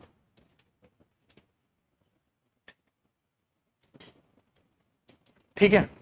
अभी देखो इसके अंदर में क्या है कि slope of a line is double the slope of another line. तो इसमें क्या है कि slope of a line is double the slope of another line. तो सपोज करो ग्रीन वाले का स्लोप अगर मैं ऐसे ही रैंडमली खुद से मान लूं कि m1 का वैल्यू सपोज करो कि k है, इसका स्लोप k हो गया, तो दूसरे का स्लोप जो है वो सवाल के हिसाब से क्या होना चाहिए 2k होना चाहिए। एक बात तो ये हो गई, पर इन दोनों लाइन के बीच में कुछ ना कुछ एंगल एग्जिस्ट करेगा, मान लो कि अल्फा। प्रीवियस क्वेश्चन में जैसे मेरे को डायरेक्टली अल्फा का वैल्यू बताया हुआ था कि अल्फा मेरे को कितना लेना था 45 डिग्री, यहाँ पर मेरे को अल्फा बताया कि अल्फा नहीं बताया, मेरे ख्याल में अल्फा नहीं बताया, आपको बोला हुआ है कि the tangent of angle between them is 1/3। तो इसका मीनिंग क्या हो जाएगा tan of alpha is equal to कितना 1/3। ये चीज भी मेरे को पहले से दे के रखा है, ठीक है। और इस सिचुएशन में मेरे से मांगा है, मेरे से पूछा है कि बताओ दोनों स्लोप का आंसर क्या हो, तो बस मेरे को फॉर्मूला अप्लाई करना है। फॉर्मूला अप्लाई करके के का आंसर आ जाएगा, के के आंसर के बाद में ये दोनों आंसर आ जाएगा, ठीक है। बाकी क्वेश्चन वैसे है बहुत इंपॉर्टेंट, आप कुछ स्टार्स इस पे लगा लीजिए कि आंसर शायद 5-6 आंसर आता है इसमें। आइए करें सॉल्व। सो टेक्निकली हमारा फॉर्मूला होना चाहिए tan of alpha is equals to modulus of m1 minus m2 upon 1 plus m1 into m2। tan alpha आपको क्वेश्चन में दिया हुआ है 1/3, this is equals to modulus of m1 का value k minus 2k divided by 1 plus k into 2k, ठीक है। ऐसा further solve करने पे 1/3 is equals to modulus of minus k divided bye will say 1 plus 2k square, ठीक है। ऐसा कुछ आ जाएगा। यहाँ से दो केस आप बनाएंगे, एक बार लिख देता हूँ 1/3 is equals to modulus of minus k divided by 1 plus 2k square. दो केस आपका होगा, पहला 1/3 is equals to minus k divided by 1 plus 2k square, and दूसरा केस होगा minus 1/3 is equals to minus k divided by 1 plus 2k, ठीक है। Further solve करने पे क्रॉस मल्टीप्लाई कर लो इसको, तो 1 plus 2k square is equals to minus 3k, minus 3k को इधर ले आओ तो 2k square plus 3k plus 1 equals to 0। Into करने पे 2, ऐड करने पे 3, तो आई थिंक 2 प्लस 1 होगा। So 2k square plus 2k plus k plus 1 equals to 0। पहले दोनों में से 2k कॉमन, k प्लस 1, फिर plus 1 common, again k plus 1 equals to 0। This implies k plus 1 into 2k plus 1 equals to 0, ऐसा कुछ आएगा। यहाँ से लास्टली k इक्वल्स टू -1 या फिर k इक्वल्स टू -हाफ। इसको सॉल्व करोगे तो माइनस माइनस पहले ही कट जाएगा, क्रॉस मल्टीप्लाई करके आपको मिलेगा 1 plus 2k square equals to 3k को लेफ्ट में ले आओ तो 2k square minus 3k plus 1 equals to 0। Into करने पे फिर से 2 और ऐड करने पे 3, तो 2k square minus 2k minus k plus 1 equals to 0। पहले दोनों में से आप 2k कॉमन ले तो will be left with k minus 1, और बाकी दोनों में से -1 कॉमन ले तो फिर से आपके पास बचेगा k माइनस 1 इक्वल्स टू 0।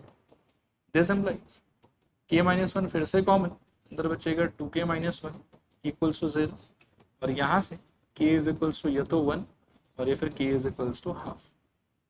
तो देखो इतना मेहनत करके k का आपको ओवरऑल 4 आंसर मिला है, ठीक है। लेकिन टू बी ऑनेस्ट k आपका अल्टीमेट एम नहीं था, आपका अल्टीमेट एम तो क्या था m1 और m2 ढूंढना, और k का कितना आंसर मिला आपको 4। m1 m2 का सेटअप कैसा है सोचो कि m1 अगर k होता है तो m2 कितना हो जाता है 2k, और k का खुद का कितना आंसर मिला है आपको 4।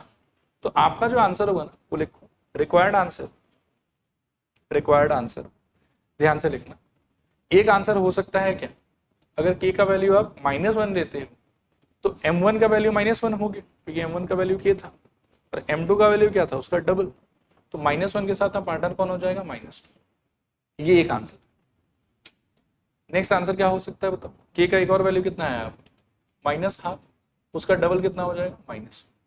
और आंसर क्या हो सकता है आप बोलो, k का आंसर आप 1 ले सकते हैं, इस केस में 2k का आंसर कितना हो जाएगा 2, और फाइनल पेयर क्या हो सकता है आपका कि हाफ कॉमा। तो ये 4 सेट ऑफ आंसर है आपके पास, ठीक है।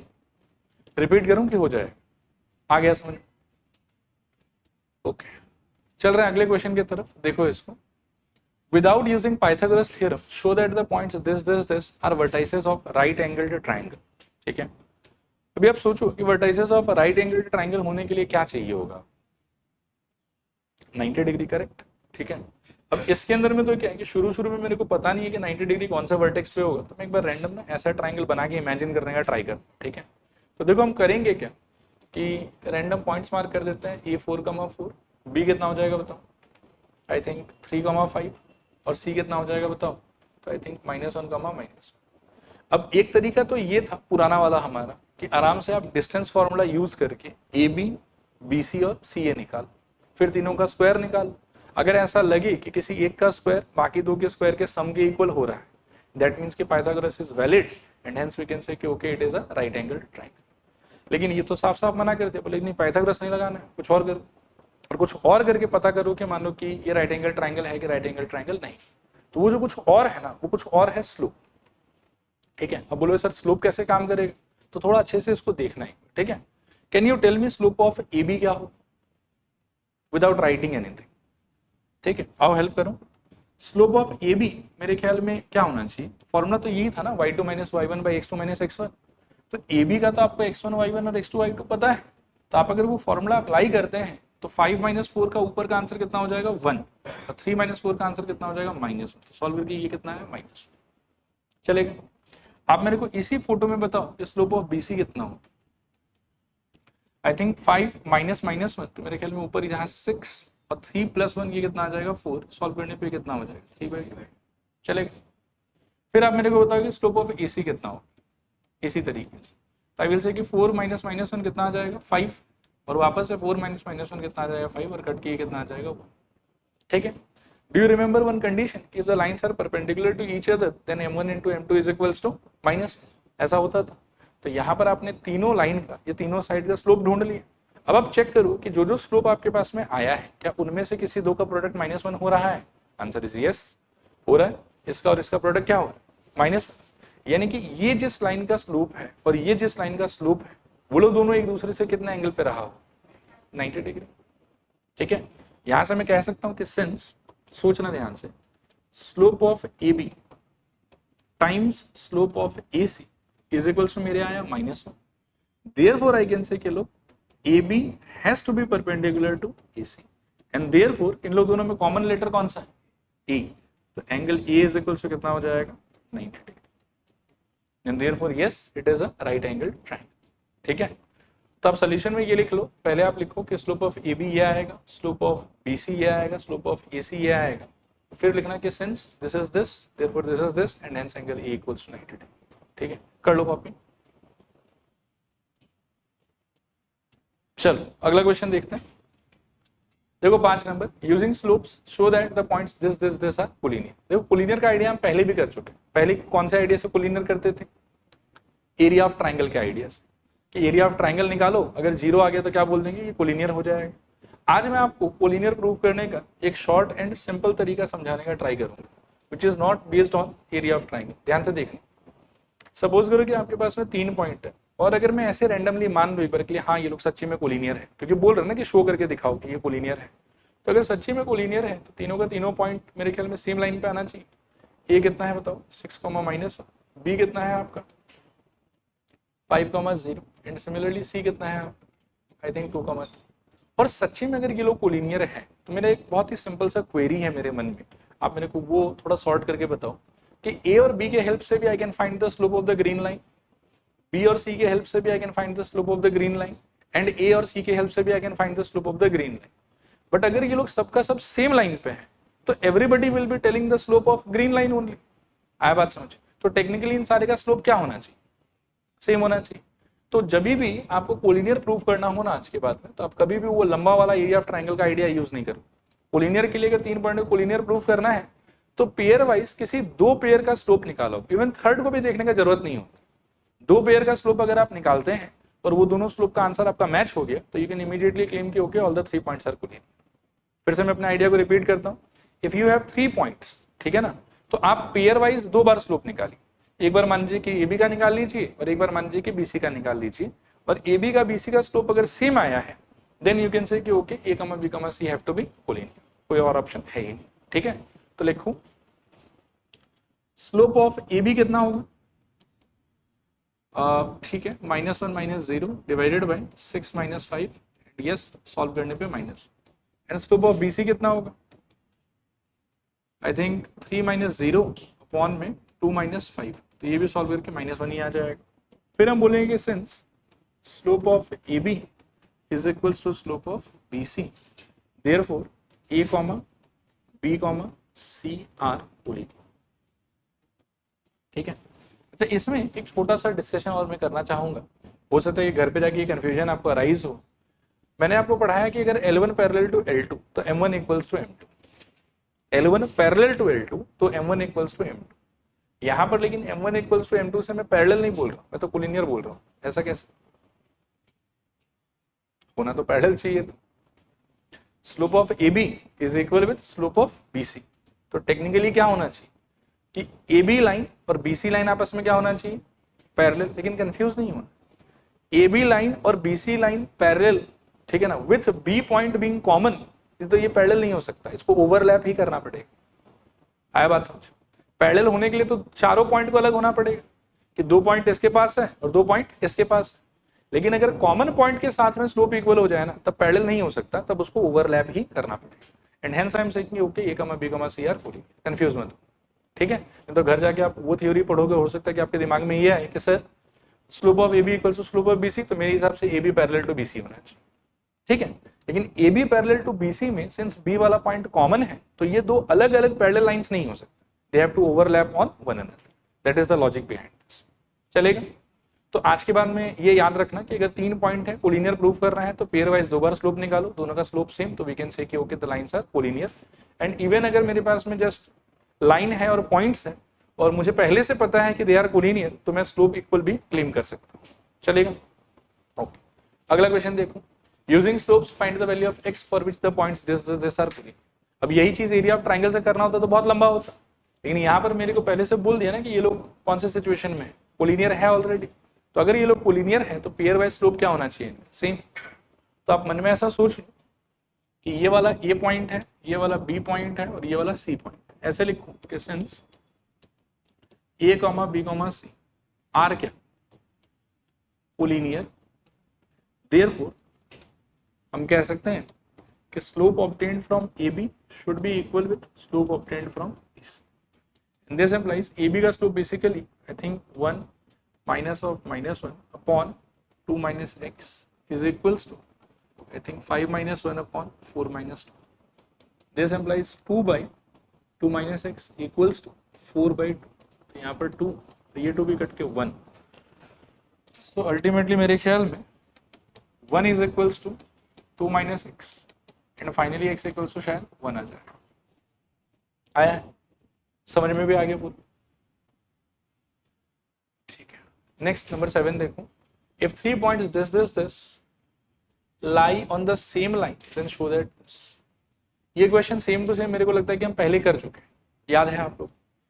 वहां पर भी ऐसा कोई घटिया सा लैंग्वेज बोला हुआ था और अल्टीमेटली इंटरप्रेट करके पता चला कि सब सेम लाइन पे लाई कर रहा था। और सब अगर सेम लाइन पे लाई कर रहा था तो वहां पर हमने सिचुएशन क्या अप्लाई किया था कि area of triangle is equals to 0। लेकिन आज हमारे पास में area of triangle equals to 0 करने से ज्यादा बेटर अप्रोच अवेलेबल है। उस दिन तो हम बस ये जानते थे कि कोलिनियर होने से एरिया ऑफ ट्राइंगल क्या होना चाहिए 0। आज लेकिन हम ये भी जानते हैं कि कोलिनियर होने से पेयर वाइज स्लोप भी क्या होना चाहिए, इक्वल। तो आज हम एरिया ऑफ ट्राइंगल वाला लंबा अप्रोच नहीं लगाएंगे, स्लोप वाले अप्रोच से ये आ जाएगा। लिखो फिर से आप पॉइंट्स को मान लो कि ए बी एंड सी, और सच में अगर ये लोग सेम लाइन पे लाई करता है तो पेयर वाइज स्लोप क्या होना चाहिए इनका, इक्वल। तो slope of I will say कि A B must be same as slope of B C, ठीक है। स्लोप ऑफ ए बी को सॉल्व करोगे तो बी माइनस 0 अपॉन में A minus H equals B C के लिए I think K minus B upon में क्या बताऊं 0 माइनस ए। क्रॉस मल्टीप्लाई करो तो आई थिंक यहाँ पे बी है और वहां से दौड़ के आएगा माइनस ए, और यहाँ पर I think A minus H times of A minus, खोल दो एक बार, तो ये वाला शायद minus A B is equals to A K minus A B minus H K और I think plus H B, ठीक है। ऐसा कुछ होगा, माइनस ए बी कट जाएगा और ये एच के को आप स्विच कर दूसरे साइड ले जाओ तो आपको मिलेगा H K is equals to मेरे ख्याल ए के और प्लस एच बी। वापस से आप देख सकते हो कि सब कुछ डिनोमिनेटर में आपको चाहिए, तो आप जानबूझ के क्या करो कि एच के से डिवाइड कर दो। H K by H K is equals to A K by H K plus H B by H K, ठीक है। एच के गॉन, मेरे ख्याल में के गॉन और H gone, and hence your answer A by H plus B by K is equals to ये चाहिए था, ठीक है। चलेगा मेरे ख्याल। अगला देखो 8 number. By using the slopes, show that the points this taken in order are vertices of parallelogram. ये भी एक बहुत ही मतलब बच्चा वाला ही क्वेश्चन, एक बार थोड़ा सोचो क्या हो सकता है। पॉइंट्स अगर मैं ऐसे मार्क कर कि ए -2, -1, बी 4, 0, फिर सी 3, 3 एंड डी -3, 2। तो अब सोचो कि किसी फिगर को पैरेललोग्राम बनने के लिए क्या कंडीशन चाहिए था। देखो वैसे तो बहुत सारा बात था, ठीक है, मैं सारा ही बता देता हूँ, लेकिन हम कौन सा यूज करेंगे वो हमारा चॉइस है, ठीक है ना। तो पैरेललोग्राम बनने के लिए सबसे बेसिक डेफिनेशन ये था कि both pair of opposite sides must be parallel to each other. फिर प्रॉपर्टीज में अगर हम जाएं तो opposite sides are equal, opposite angles are equal, diagonals bisect each other, ऐसा बहुत सारा बात, ठीक है। लेकिन यहाँ पर आप सोचो कि जो टूल्स आपके पास अवेलेबल है, उन टूल्स में से आपको कौन सा प्रॉपर्टी सबसे इजीली वेरीफाई करने का रास्ता दिख रहा है। मेरे ख्याल में पैरेललोग्राम, ठीक है। तो हम क्या करते हैं कि इसके चारों साइड का ना, आप मतलब क्या कि ऑपोजिट साइड सर इक्वल वाला चीज भी ट्राई कर सकते हो, लेकिन उससे आपको 4 बार डिस्टेंस फॉर्मूला लगाना पड़ेगा, बहुत कैलकुलेशन करना पड़ेगा, स्लोप वाले में इतना नहीं करना पड़ेगा। तो मेरा एडवाइस है कि आप slope of A B, B C, C D and D A ये चारों निकाल लो, और अगर पेयर वाइज मान लो कि ऑपोजिट साइड्स का स्लोप सेम सेम आता है आप, तो यू कैन से कि look since the slopes are equal therefore these sides must be parallel, ठीक है। एंड अगर दोनों पेयर ऑफ अपोजिट साइड आपका पैरेलल हो गया, from there we can say कि okay it is a parallelogram. और एक खास बात यहाँ पर देखना, फिर कंफ्यूज मत होना, और मतलब क्योंकि डिटेलिंग में जा रहा हूँ थोड़ा सा। मान लो कि सॉल्व करने के बाद slope of A B and slope of C D मेरा सेम आता है, ठीक है। तो क्या मैं इस बार ये बोल सकता हूँ कि A B C D must be collinear? नहीं, क्योंकि इस बार चारों पॉइंट अलग अलग है। स्लोप ऑफ ए बी और स्लोप ऑफ सी डी निकालते समय none of the point is common, इसीलिए हम ये नहीं बोल सकते कि वो चारों को क्या होना चाहिए, कोलिनियर। लेकिन पिछले बार जब हम कर रहे थे, मान लो कि ए बी और बीसी ये सब का ये वाला क्वेश्चन कर रहे थे, तो इसमें आप देखो कि ए बी में और बीसी में बी पॉइंट कॉमन था, इसीलिए हम कह रहे थे कि कोलिनियर हो। लेकिन अगर स्लोप निकालते समय कॉमन पॉइंट ना हो तब कोलिनियर नहीं कह सकते, तब क्या बोलना पड़ेगा हमको, पैरेलल। चलेगा यहाँ तक? आज करते हैं, निकालो फटाफट। स्लोप ऑफ ए बी कितना आएगा? मेरे को लगता है कि ऊपर -1, नीचे मेरे ख्याल में -6, सही कह रहा हूँ क्या? तो 1/6। स्लोप ऑफ बी सी सोचो कितना आएगा? मेरे ख्याल में 3 डिवाइडेड बाई -1, सही कह रहा हूँ, -3। स्लोप ऑफ सी डी सोचो, मेरे ख्याल में 1 डिवाइडेड बाई 6, ठीक है। एंड स्लोप ऑफ डी ए सोचो, मेरे ख्याल में 2 - -1 3 हो जाएगा, और नीचे मान लो कि -1 हो जाएगा, तो अगेन -3। एंड देखो आप देख सकते हो, यहाँ से मैं लिख भी देता हूँ, slope of A B has matched with slope of C D, ये लोग दोनों मैच कर रहे हैं, ठीक है। एंड सिंस कोई भी पॉइंट कॉमन नहीं है, सो आई कैन से कि okay the lines involved they must be parallel to each other. And इसी तरीके से slope of B C has matched with slope of D A, points common नहीं है, तो आई कैन से कि okay B C must be parallel with, ठीक है। And since both pair of opposite sides are now parallel, therefore it has to be a parallelogram.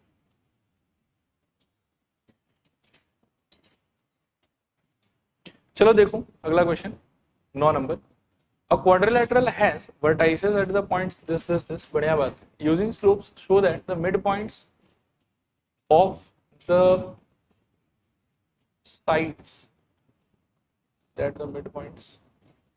sides, एक और of होना चाहिए, of the quadrilateral form of parallelogram, ये question है, ठीक है।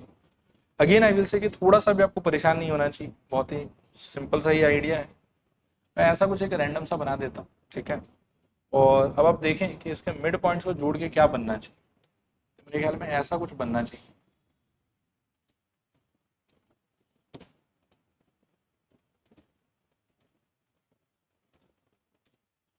ठीक है। और इस पिंक वाले को ultimately what we have to prove is parallelogram, ठीक है ना। और मेरे को जो दिया हुआ है ये वर्टाइसेस, ये पिंक वाले का है कि येलो वाले का है? येलो वाले का। तो इसको कह देते हैं एक बार के लिए ए 7,3, इसको कह देते हैं बी 3,0, इसको कह देते हैं सी 0,-4, और इसको कह देते हैं डी 4,-1। आई होप कि समझ में आ रहा हो। एक बार पेन छोड़ना आप लोग, थोड़ा सा मेरे साथ आ जाओ, मुझे हेल्प करो। P Q R S, सवाल के हिसाब से what do you feel, P Q R S कौन है? ऐसे आवारागर्द है कि कुछ स्पेशल है उनके बारे में? स्पेशल है, क्या स्पेशल है? दे आर मिड पॉइंट्स, बोला हुआ ना कि पी क्यू आर एस, मतलब मिड पॉइंट्स को जोड़ के हमको पैरेललोग्राम प्रूव कर रहा है। तो ये जो पी क्यू आर एस मैंने ड्रॉ किया ये क्या रहा होगा मेरा मिड पॉइंट्स। क्या हम ए बी सी डी के हेल्प से पी क्यू आर एस को ढूंढ सकते हैं पहले? क्या हो जाएगा बताओ? एक सेकेंड रुकना। हाँ, मिड पॉइंट का फॉर्मूला था x1 plus x two upon two, y1 plus y two upon two. बताओ फटाफट p क्या हो जाएगा? आप माइंड में कैलकुलेशन कर लो। मेरे ख्याल में 5 कॉमा 3/2, सही कह रहा हूँ? चलो q बताओ क्या हो जाएगा? मेरे को लगता है कि 3/2 कॉमा -2 आ रहा है समझ? चलेगा। r बताओ क्या हो जाएगा? बोलो। मेरे ख्याल में 2 कॉमा -5/2 एंड लास्टली s क्या हो जाएगा बताओ? मेरे ख्याल में 11/2 कॉमा -2। सोच भाई, ठीक है? नहीं आया समझ? x1 plus x2 by 2 p के लिए, y1 plus y2 by 2। Similarly x1 plus x2 by 2 q के लिए, y1 प्लस y2 बाई 2। फिर इसके लिए 4 प्लस 0/2 और -1 -4/2। ऐसे कर करके सारा ढूंढ लिया। चलेगा यहाँ तक? अच्छा, एक बार देख लो तो p टेक्निकली आया कितना है आपका, बताना एक बार। p कितना था? 5,3/2। q कितना आ रखा था? 3/2 माइनस, r कितना आया था? 2 -5/2 और s कितना आया था? 11/2 चलेगा। अब आपको अगर पी क्यू आर एस को सोचो कि पैरेललोग्राम प्रूफ करना है तो वही तो पुराना अप्रोच होगा ना। आप आराम से क्या करो इसके बाद में, स्लोप ऑफ पी क्यू निकालो, फिर स्लोप ऑफ मेरे ख्याल में क्यू आर निकालो, फिर स्लोप ऑफ मेरे ख्याल में आर एस निकालो, और फिर से स्लोप ऑफ क्या निकालो? एस पी निकालो। एंड अगर सच्चे में ये पिंक वाला चीज पैरेललोग्राम है तो यू विल फाइंड कि पेयर वाइज स्लोप क्या कर रहा है? Match. Pair wise slope match करने से will be able to prove कि ठीक है ये वाला पैरेलल और ये वाला पैरेलल। और अगर ऑपोजिट साइड इज पैरेलल तो अल्टीमेटली पिंक वाला स्ट्रक्चर क्या हो जाएगा आपके लिए? पैरेलल। ठीक है, चलो पी क्यू का स्लोप निकालते हैं। पहले हम मिड पॉइंट निकाल रहे थे, अब हम स्लोप निकालेंगे। तो स्लोप का फॉर्मूला क्या था? y2 minus y1 by x2 minus x। तो -2 -3/2 डिवाइडेड बाई मेरे ख्याल में 3/2 -5। सॉल्व करने पे शायद -4 -3 -7/2 ऊपर, और नीचे आ जाएगा मेरे ख्याल में 3 - 10 ना, तो ये भी शायद -7/2। पूरा सॉल्व करके ये शायद 1 है। क्यू आर का निकालोगे तो मेरे ख्याल में -5/2 + 2 upon 2 - 3/2। This is equals to मेरे ख्याल में -12 divided by I think again -। सही कह रहा हूँ कि गलत कह रहा हूँ? अच्छा नहीं, नीचे वाला शायद हाफ होगा, -12। ऊपर वाला -12 सॉल्व करने पे, और नीचे वाला मेरे ख्याल में हाफ आएगा। सो ऑल टुगेदर ये -1 हो जाएगा। आर एस का देखो, आर एस में आई थिंक -5/2 + 2 अपॉन मेरे ख्याल में 2 - 11/2। सही कह रहा हूँ? ठीक ठाक ही लग रहा है। This is equals to ultimately ये वाला हो जाएगा 4, और ऊपर आ जाएगा मेरे ख्याल में कितना? -1। मतलब अल्टीमेटली ये -1 आ रहा है क्या? कुछ तो गलत लग रहा है। -5/2 -2, तो ये वाला 2 - 11/2, तो ये 4, और ये शायद -12 आएगा ऊपर, तो नीचे लेकिन -7/2 आ रहा है। कहाँ गलती किया? ऊपर गलती कर दिया क्या कुछ? किसका? एस का वाई गलत लिखा है क्या? अच्छा हाँ सही कह रहा, -2 नहीं -1 हो।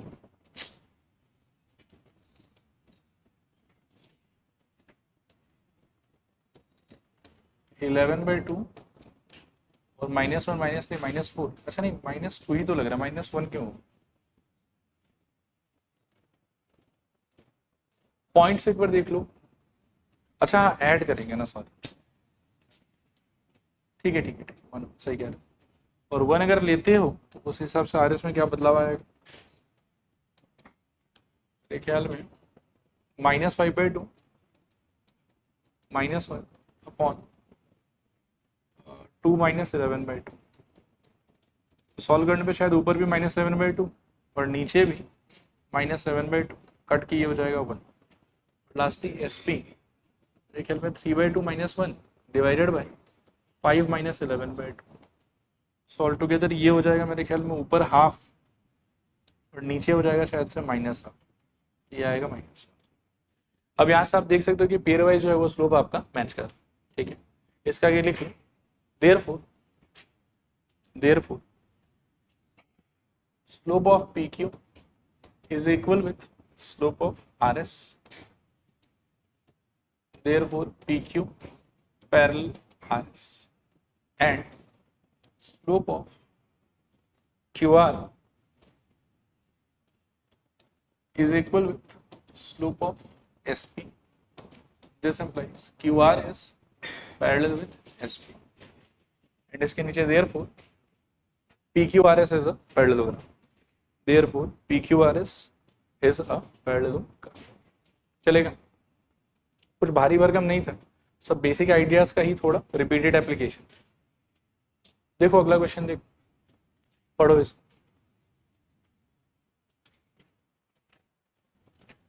देखो सबसे पहले आपको दिया हुआ है कि ए का, बी का, सी का कोऑर्डिनेट्स और बोला हुआ है कि देयर 3 वर्टाइसेस ऑफ आइसोसेलेस। ये शब्द इंपॉर्टेंट है। ट्रपीजियम, ये शब्द भी इंपॉर्टेंट है। पहले तो चलो ट्रपीजियम पे बात कर लेते हैं कि ट्रपीजियम का मीनिंग क्या था। तो ट्रपीजियम मेरे ख्याल में ऐसा कुछ था जिसके अंदर में मेरे को बताया हुआ है कि ABCD ऐसा है और AB is parallel to DC। तो स्ट्रक्चर कुछ ऐसा होना चाहिए कि ABCD इस टाइप से। A का वर्टेक्स मेरे ख्याल में आपको दिया हुआ है 2,0, B का वर्टेक्स आपको दिया हुआ है मेरे ख्याल में 0,2, C का वर्टेक्स आपको दिया हुआ है 0,7 और D जो है वो सीन में से गायब है। कुछ श्योर नहीं है कि एक्स एक्सिस या वाई एक्सिस पे होगा क्या, तो एक समय वाई बोल के एक बार के लिए तो छोड़ देते हैं, चलेगा यहाँ। इसके बाद देखो क्या क्या है, एक तो ये आइसोसेलेस ट्रपीजियम का बात और दूसरा AB पैरेलल टू DC का बात, और मुझे D का कोऑर्डिनेट जो है वो बताना है, ठीक है ना। अभी इसके लिए देखो दो बात हो सकता है, ये दो आइडिया हो सकता है जिसको हम एक एक करके अप्लाई करेंगे। सबसे पहला आइडिया ये है कि since AB is parallel with CD, तो इन लोग दोनों का स्लोप आपस में क्या होना चाहिए, इक्वल होना चाहिए। लिखो since AB is parallel with CD या DC जो भी कुछ, this implies slope of AB should be equal with slope of CD। Slope of AB में we can replace as 2 - 0 upon 0 - 2 is equal to CD में we can replace by 7 - y upon I think 0 - x। अब यहाँ से शायद -1 is equals to 7 - y upon -x, cross multiply करोगे तो x equals to 7 - y type का कुछ मिल जाएगा, इक्वेशन नंबर 1 चलेगा यहाँ पे। इसके बाद में क्या है, ये जो आइसोसेलेस ट्रपीजियम शब्द होता था इसका क्या इंटरप्रिटेशन कि ट्रपीजियम के अंदर जो नॉन पैरेलल साइड है ना उनका लेंथ इक्वल होना चाहिए। ये था आइसोसेलेस ट्रपीजियम का मीनिंग। जैसे आइसोसेलेस ट्रायंगल में क्या होता है, उसका दो साइड इक्वल होता है, वैसे ही आइसोसेलेस ट्रपीजियम में क्या होता है कि एक पेयर ऑफ साइड तो पैरेलल हो गया, they can not be equal, ठीक है ना। जो नॉन पैरेलल साइड है आपका उनका लेंथ वाइज आपस में क्या होना चाहिए, इक्वल। और अगर इनका लेंथ इक्वल है तो डिस्टेंस फॉर्मूला के हिसाब से AD का वैल्यू और BC का वैल्यू क्या होना चाहिए, इक्वल। तो नेक्स्ट अपन बोलेंगे here AD should be equal with BC, ठीक है। तो AD को सॉल्व करने के लिए we can apply distance formula. तो आई थिंक x - 2 का whole square plus y square is equals to BC के लिए आई थिंक 0 स्क्वायर प्लस 7 - 2 का होल स्क्वायर। रूट दिखा तो बचने के लिए स्क्वायरिंग बोथ साइड, सॉल्व करने पे यहाँ से x - 2 का whole square plus y square is equals to I think 25, ऐसा कुछ रहेगा। और यहाँ पर आप देखो कि आपके पास में ऑलरेडी x का वैल्यू है 7 - ठीक है ना। तो मैं सजेस्ट करूंगा कि x की जगह उसको बिठा दो आप, 7 - y - 2 का whole square plus y square is equals to 25। इसको आप सिंप्लीफाई करोगे तो आई थिंक 5 - y बचेगा यहाँ पर आपके लिए, plus y square is equals to again 25।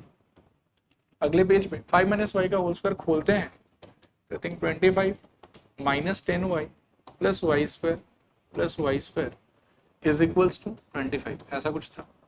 तो आई थिंक 25 स्वाहा, इनका मिला के शायद से 2y² minus 10y is equal to 0 आ जाएगा। दोनों में से 2y कॉमन, उधर बचेगा शायद से y minus 5 is equal to 0। So either 2y वाला पार्ट इक्वल्स टू 0 और या फिर y minus 5 is equals to 0। This implies y equals to 0 और y इक्वल्स टू 5। लेकिन आपको पूरा पॉइंट चाहिए था तो बस y से काम नहीं होगा, x भी चाहिए होगा आप। x का स्ट्रक्चर था 7 माइनस वाई, उसके चक्कर में यहाँ पर हो जाएगा 7 minus 0 that is equals to 7, और इसको एक्सप्लोर करोगे तो x equals to 7 minus 5 that is equals to 2 हो जाएगा। तो अल्टीमेटली यू कैन से कि अच्छा डी का दो आंसर आया, एक हो जाएगा 7,0, दूसरा पॉसिबिलिटी है मेरे ख्याल में 2,5। ये आपका अल्टीमेट आंसर, ठीक है। लास्ट क्वेश्चन पढ़ लो एक बार।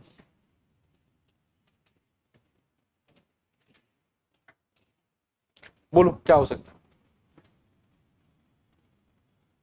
देखो बहुत ही सिंपल सा आइडिया, हमको तो इतना कुछ पढ़ना ही नहीं पता, हमको बस ये फोटो देख के हमको क्लिक हो जाता है कि अच्छा ठीक है यही कर रहे हैं। क्या क्लिक होता है, 3 पॉइंट साफ साफ दिख रहा है, तीनों सेम लाइन पे दिख रहा है, ठीक है ना। तो पेयर वाइज जो स्लोप है वो क्या होना चाहिए, इक्वल। इसका दोनों कोऑर्डिनेट पता है, इसका भी दोनों कोऑर्डिनेट पता है, इसका ये कोऑर्डिनेट गायब है, कोई दिक्कत नहीं। जो गायब है उसको कुछ मान लो। क्या मान लोगे बताओ, एक्स मत मानो, थोड़ा बुरा लगता है, मतलब वो वाई का पोजिशन है तो ये तो वाई मान लो, ये के भी मान सकते, कोई दिक्कत नहीं, ठीक है। अब टेक्निकली मैं बोलूंगा कि सिंस सब लोग सेम ही लाइन पे हैं तो ए बी से निकलने वाला स्लोप और बी सी से निकलने वाला स्लोप तो सेम सेम होना चाहिए। अब ए बी के स्लोप में क्या डाल सकते हैं बताओ, मेरे को लगता है कि 97 माइनस 92 अपॉन में 1995 माइनस कितना 1985 is equals to slope of BC में क्या हो सकता है, y माइनस आई विल से 97 अपॉन में मेरे ख्याल में 1995 माइनस 2020। कैलकुलेशन थोड़ा ध्यान से करना, यहाँ से बचेगा शायद ऊपर 5, नीचे कितना हो जाएगा 10। This is equals to y minus 97, गलत कर दिया क्या, अच्छा हाँ, सुबह सुबह मुझे लगता है कि थोड़ा मेरा दिमाग भी सो रहा है। 2020 माइनस कितना 1995, तो ऊपर तो शायद वही y माइनस 97, यहाँ सॉल्व करके कितना आ जाएगा 5 25 के 5 का 1 और ये 2, दिस इम्प्लाइज 25 क्रॉस मल्टीप्लाई करोगे तो क्या हो जाएगा, आधा हो जाएगा ना। तो 12.5 is equals to y minus 97 को यहाँ भेज दो तो y इज इक्वल्स, इनको ऐड करना है तो 107 109 119.5 होना चाहिए, ठीक है। और ऑब्वियसली पॉपुलेशन कुछ 1000 या लाख में रहा होगा तो इतना 1000 या इतना लाख पॉपुलेशन जो है वो 2020 का हो जाएगा, चलेगा मेरे ख्याल। तो इसके साथ में ये वाला आइडिया भी पूरा समाप्त और ये पोर्शन ही खत्म। अगले क्लास जब हम मिलेंगे तो इक्वेशन ऑफ लाइन बोल के जो है वो उसको स्टार्ट करेंगे।